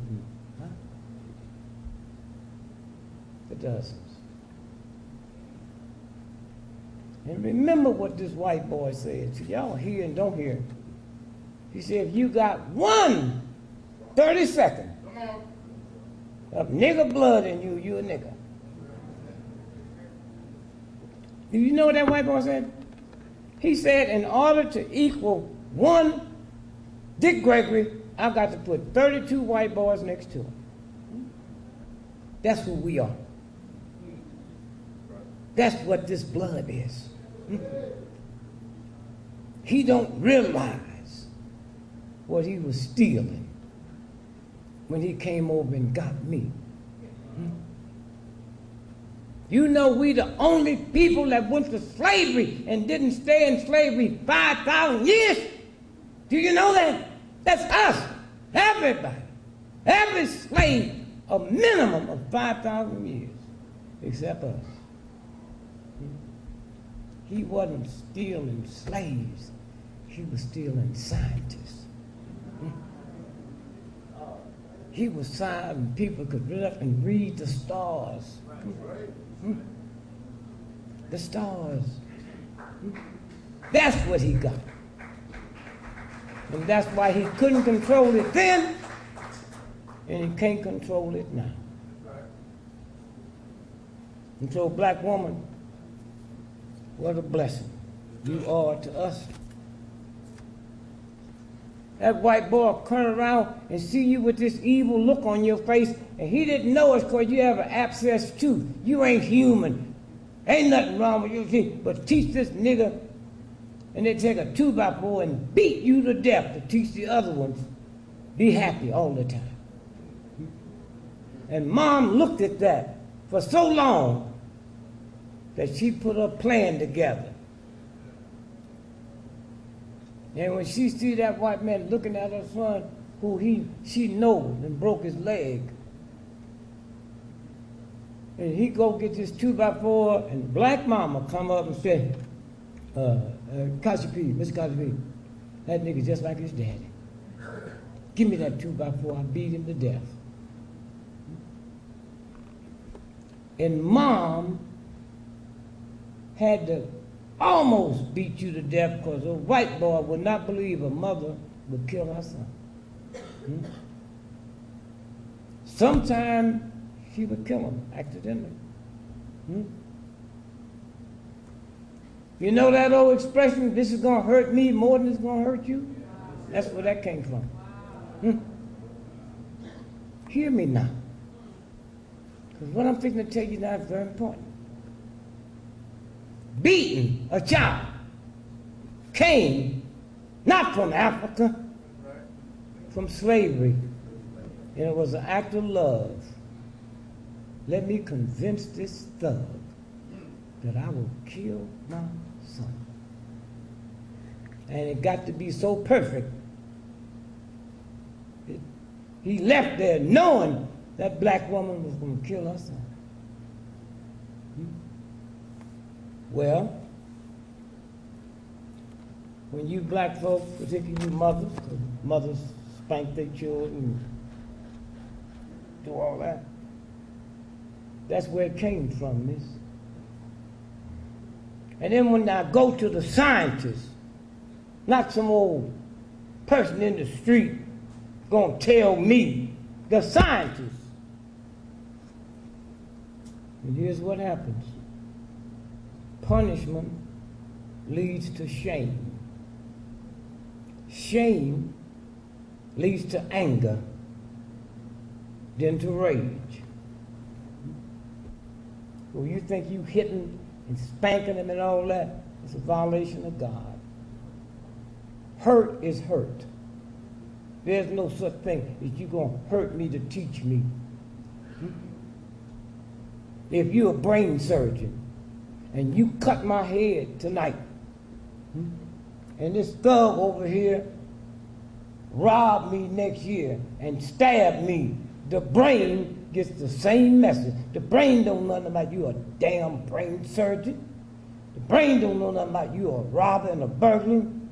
It feels hurt and it reacts to that. Huh? It reacts to that. And so, those children, you angry with their behavior. Shaming is an assault on the soul. That's that part in here that nobody gets in there but the God power. That part gets assaulted. When shaming reaches the inner core of the soul, it leads to violence.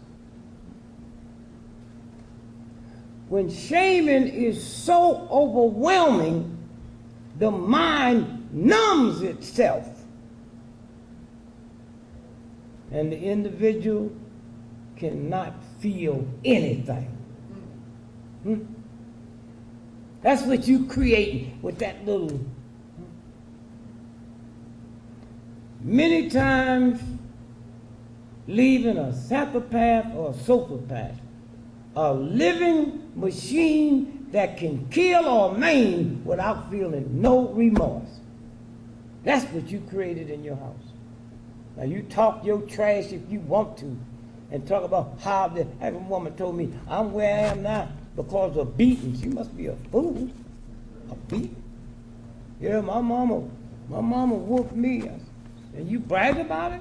How old are you, 20? You ate 3 meals a day? Every day for 20 years? And you bragging about a beating? You're not bragging about the mother and father had enough food for you to eat every day. You're not bragging about that. You're bragging about some beating somewhere. Now let me tell you why I'm telling you this. What happened in Stanford, Florida, made black folks pain. We in pain. White folks is in shame. Hear me now. I can go down to the drugstore when I leave here and get me a pill and wipe out my pain. Shame, there's no pill. And I'm going to say this again. What happened in Florida with Zimmerman in the Martin? What happened? Black folks in pain and white folks in shame. When you get these many white folks that's in shame, I just read you the script of what happens.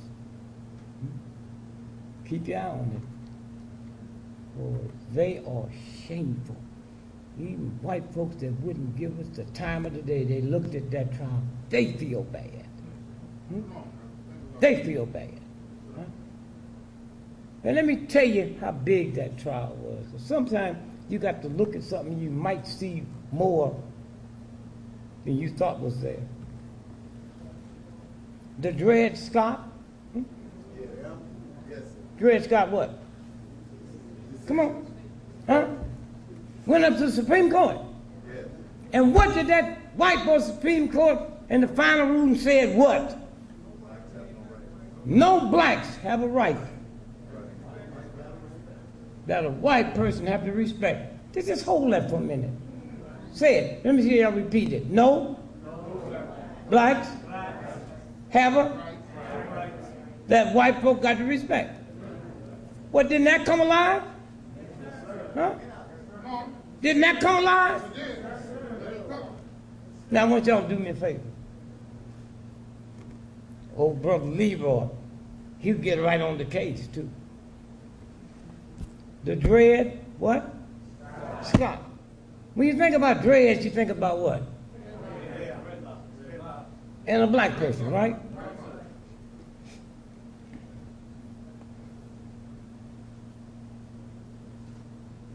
Please, Leroy, do this for me.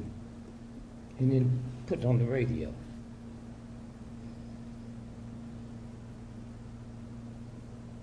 The case was Scott.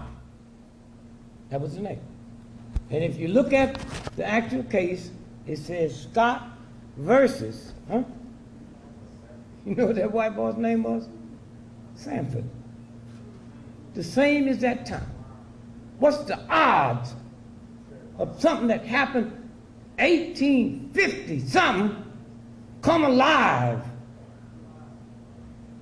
And the name of the white boy was Sanford. So don't think this one they're going to be able to get away with. This one's up in the order now. And so somewhere, a lot of questions should have been asked. And wasn't asked. They got y'all locked into some fantasy. Locked into some fantasy.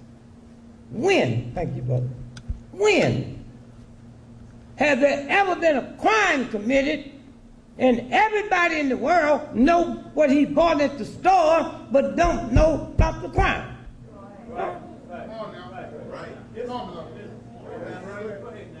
And me and my brother, we was discussing that. We used to bring from the train station. And wow, what did he say? Well, how come we didn't see the Skittles? If he's murdered and they got him in the hand, how come we didn't see a picture of that stuff on the ground? How come we didn't see Skittles and the iced tea with blood on it? Because it probably never was one. I never believed he was killed where they told us he was killed. Never.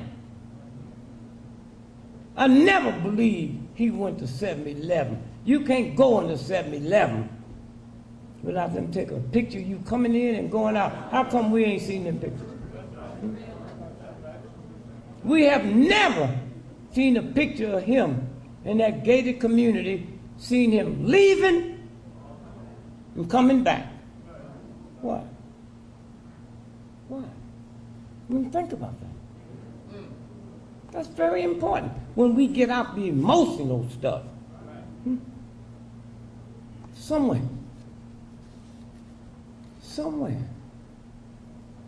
all three of them, the jewelry was fixed. Somebody asked me, how you know? Remember some of y'all used to be Baptists, you joined on your Christian experience? I said, I know just on my nigga experience. No.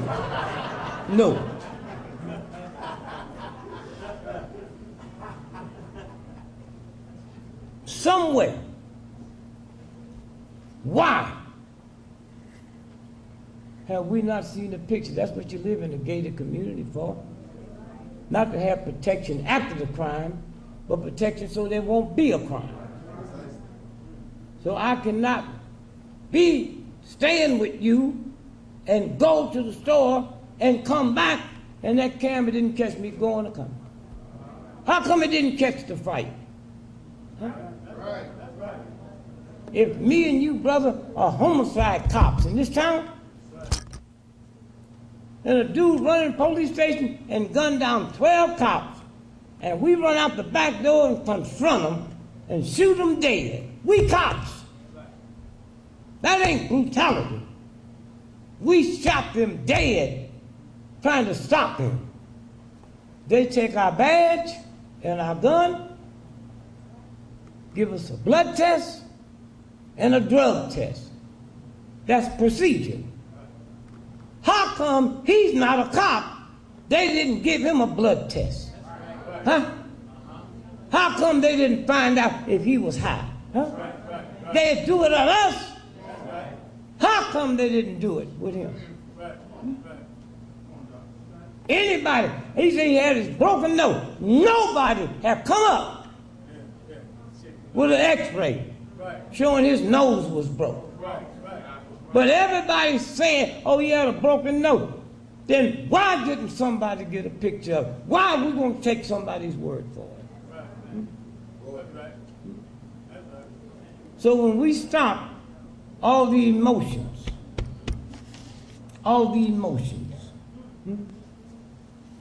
thank you, Stevie. Thank you, brother. Thank you for just coming out there when most of us didn't know what to do. You stood up and said, I will sacrifice my income. Thank you. And so as we leave here,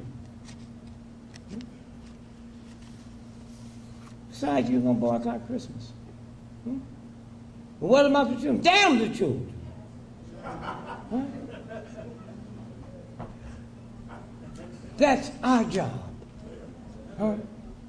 To protect everywhere. And don't let nobody keep telling you in your community. You don't live in a community. A community is where you control your schools, you control your cops, you control your churches, you control your businesses. You live in a hood. What is a hood? Something you put over your head when you're trying to hide something. Hmm? Somewhere you have the power. But you got to slow up and listen and feel something. Huh? Yes, I'll leave you.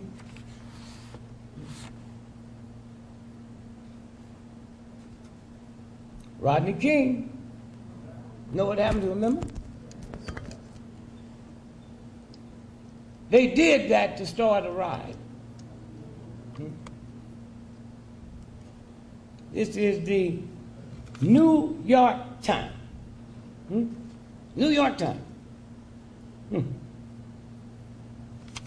New York Times, Sunday, May the 10th, 1992. Los Angeles police differ sharply with prosecutor on arrest total. Listen to this. Police officials said the day that the riot began, they have arrested 18,000, it's 18,213 people from Wednesday night, April the 29th, the day the riot began, to the day the riot ended. But they cannot account for 10,000 of those people arrested. Did you hear me? 10,000. Well, we can't. They stole them, put them on trains and sent them up to Goose Lake, Oregon.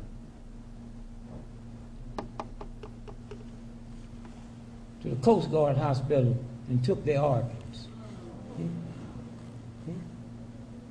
That's what they did. They stealing organs every day and call it drive-by shootings and all of that. Here's a question that nobody is asking.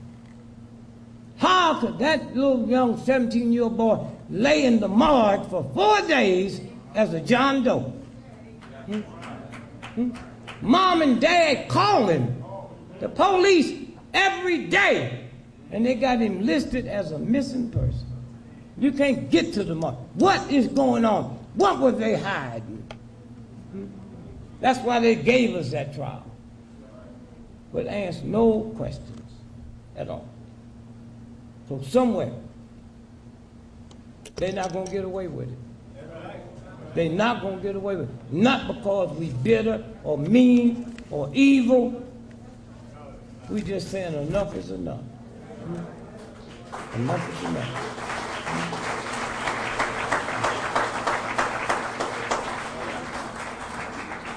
How many of y'all are aware that Tavon's mother and father received over $1 million payoff from the insurance last year? How many of y'all know that? Let me see that. Because most folks don't know it. You know everything else. How come they haven't told you about this? Huh? I mean, think about it. Tavon was killed February the 26th. The insurance policy wasn't bought till March the 30th. You hear me? Yes, sir. You hear what I just said? Yes, sir. You had an accident last month. We buy a policy today, and they pay off next week. How come the New York Times, NBC, and CBS, they talking about everything else?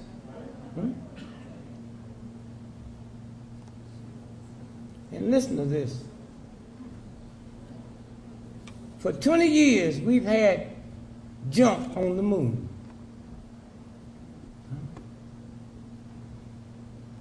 Pluto, Mars. And we got scientists 24 hours a day listening to them devices. And if a rock falls, they know it's a rock. If a frog belts, they know it. How come when they trying to find out whose voice with all the electronic technology, why do you run it through that machine? Huh? Don't ask my mama, is that me? She ain't never heard me hollering and screaming. She don't know if that's me or not. So you got one boy's mama say, that's my son, another boy's mama say, that's my son. All you got to do is get that electronic equipment. Your voice have a print, just like your fingernails. And it ain't no two voice prints alike. Somewhere. And so again, I say thank you. And to my brother Leroy, man, you put it out there, man. You know what I mean? And thank you, thank you, thank you. And you all are blessed to live in an area where you can get him. And so remember one thing, who you are and the power. I've watched Christians that ain't going to be nothing but dirt hard Christians for the rest of their life. You got shoes, I got shoes, all got shoes, got shoes. Once we get to heaven, what you got to do to go to heaven? You got to die. I used to hear my mom and them talk about when we get to heaven, we're going to have milk and honey. I went out and bought me some milk, and I bought me some honey, and the stuff don't taste good. Somewhere, when you tune into here, in here, somewhere, then you started seeing the trickery. I knew Malcolm. I knew Elijah. We were good friends. To this day, I never understood that Malcolm didn't understand that thug that was writing his biography. Alex Haley came out of naval intelligence, never wrote a book in his life. Huh? Huh? And when Malcolm was killed, when the book came out, with all the filth in it, nobody didn't understand that that was changed. They had me on page 122 telling Malcolm stuff about his life. So we look at it and look at it and look at it. And those of you that want to do some quick research, there's a white boy who wrote one of the best books on Africa, Harry Colander. Name of the book is The African. Kenta Kuta came out of his book. Huh? Out of his book. And you can tap up on your computer the trial in upstate New York where that federal judge made Alex Haley and the publisher pay Harry Colander $650,000 and publicly apologized to him. Huh? It's a game. Huh? And you don't have to worry about it. They got trillions of dollars to do whatever they want to do, but don't let them manipulate your heart. Don't let them manipulate this. Bin Laden was killed December 01.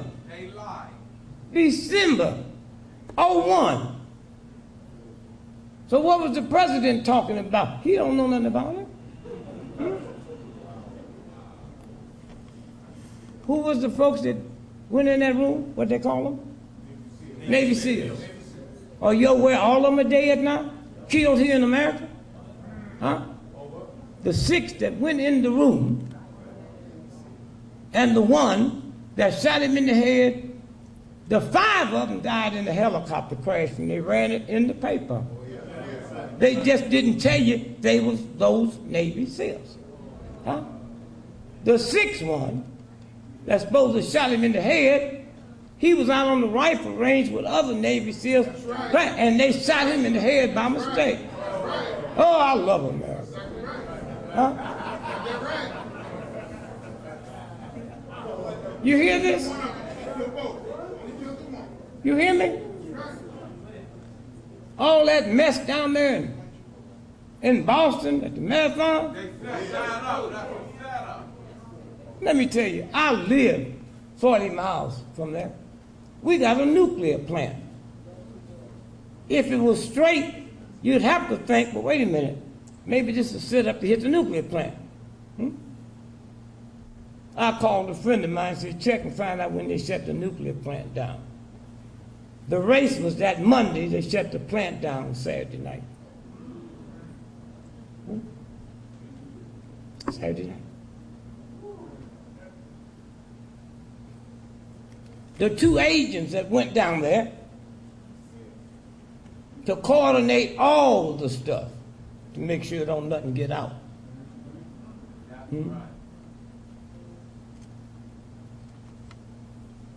The two agents. Headlines. FBI agents died and fall from helicopter off Virginia coast. That was them. That was them. So somewhere, I say thanks to you. Thank y'all. I have to apologize to the Nation of Islam that our black neighborhoods do not invite y'all in to talk to our young folks about drugs. We know y'all don't use it. We know y'all. How come black entertainers don't put X amount of money together to have y'all talk to the entertainers that ends up dead and destroyed? Not only do you not do drugs, you don't smoke, you don't drink, huh? I got people in rehab centers, like them 12 steps, as long as you ain't drinking out, you can smoke.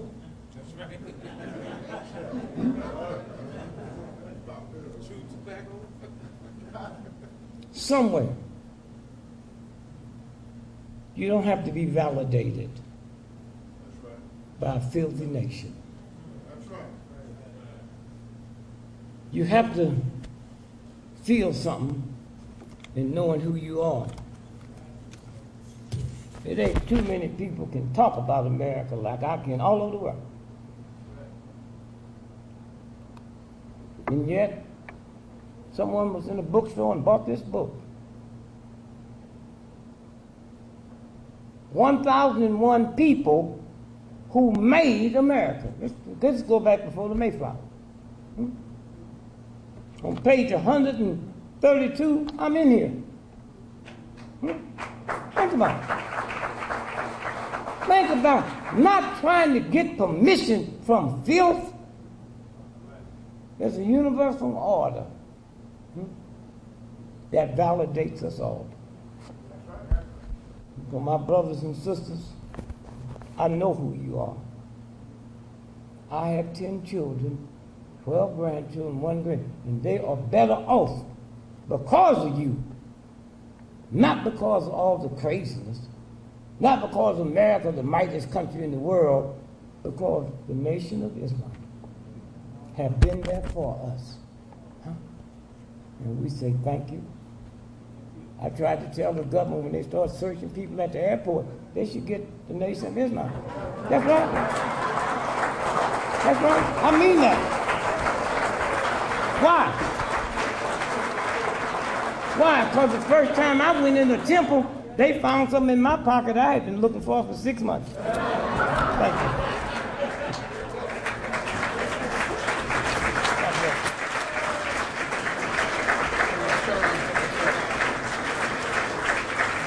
Come on, let's give it up for Dick Gregory. Let's give it up for the one, the only, the incomparable Dick Gregory. Let's give him a well-deserved round of applause and show our love.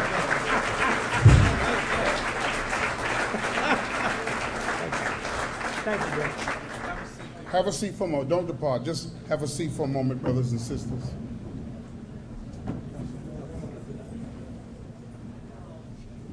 It just started getting good right at the end.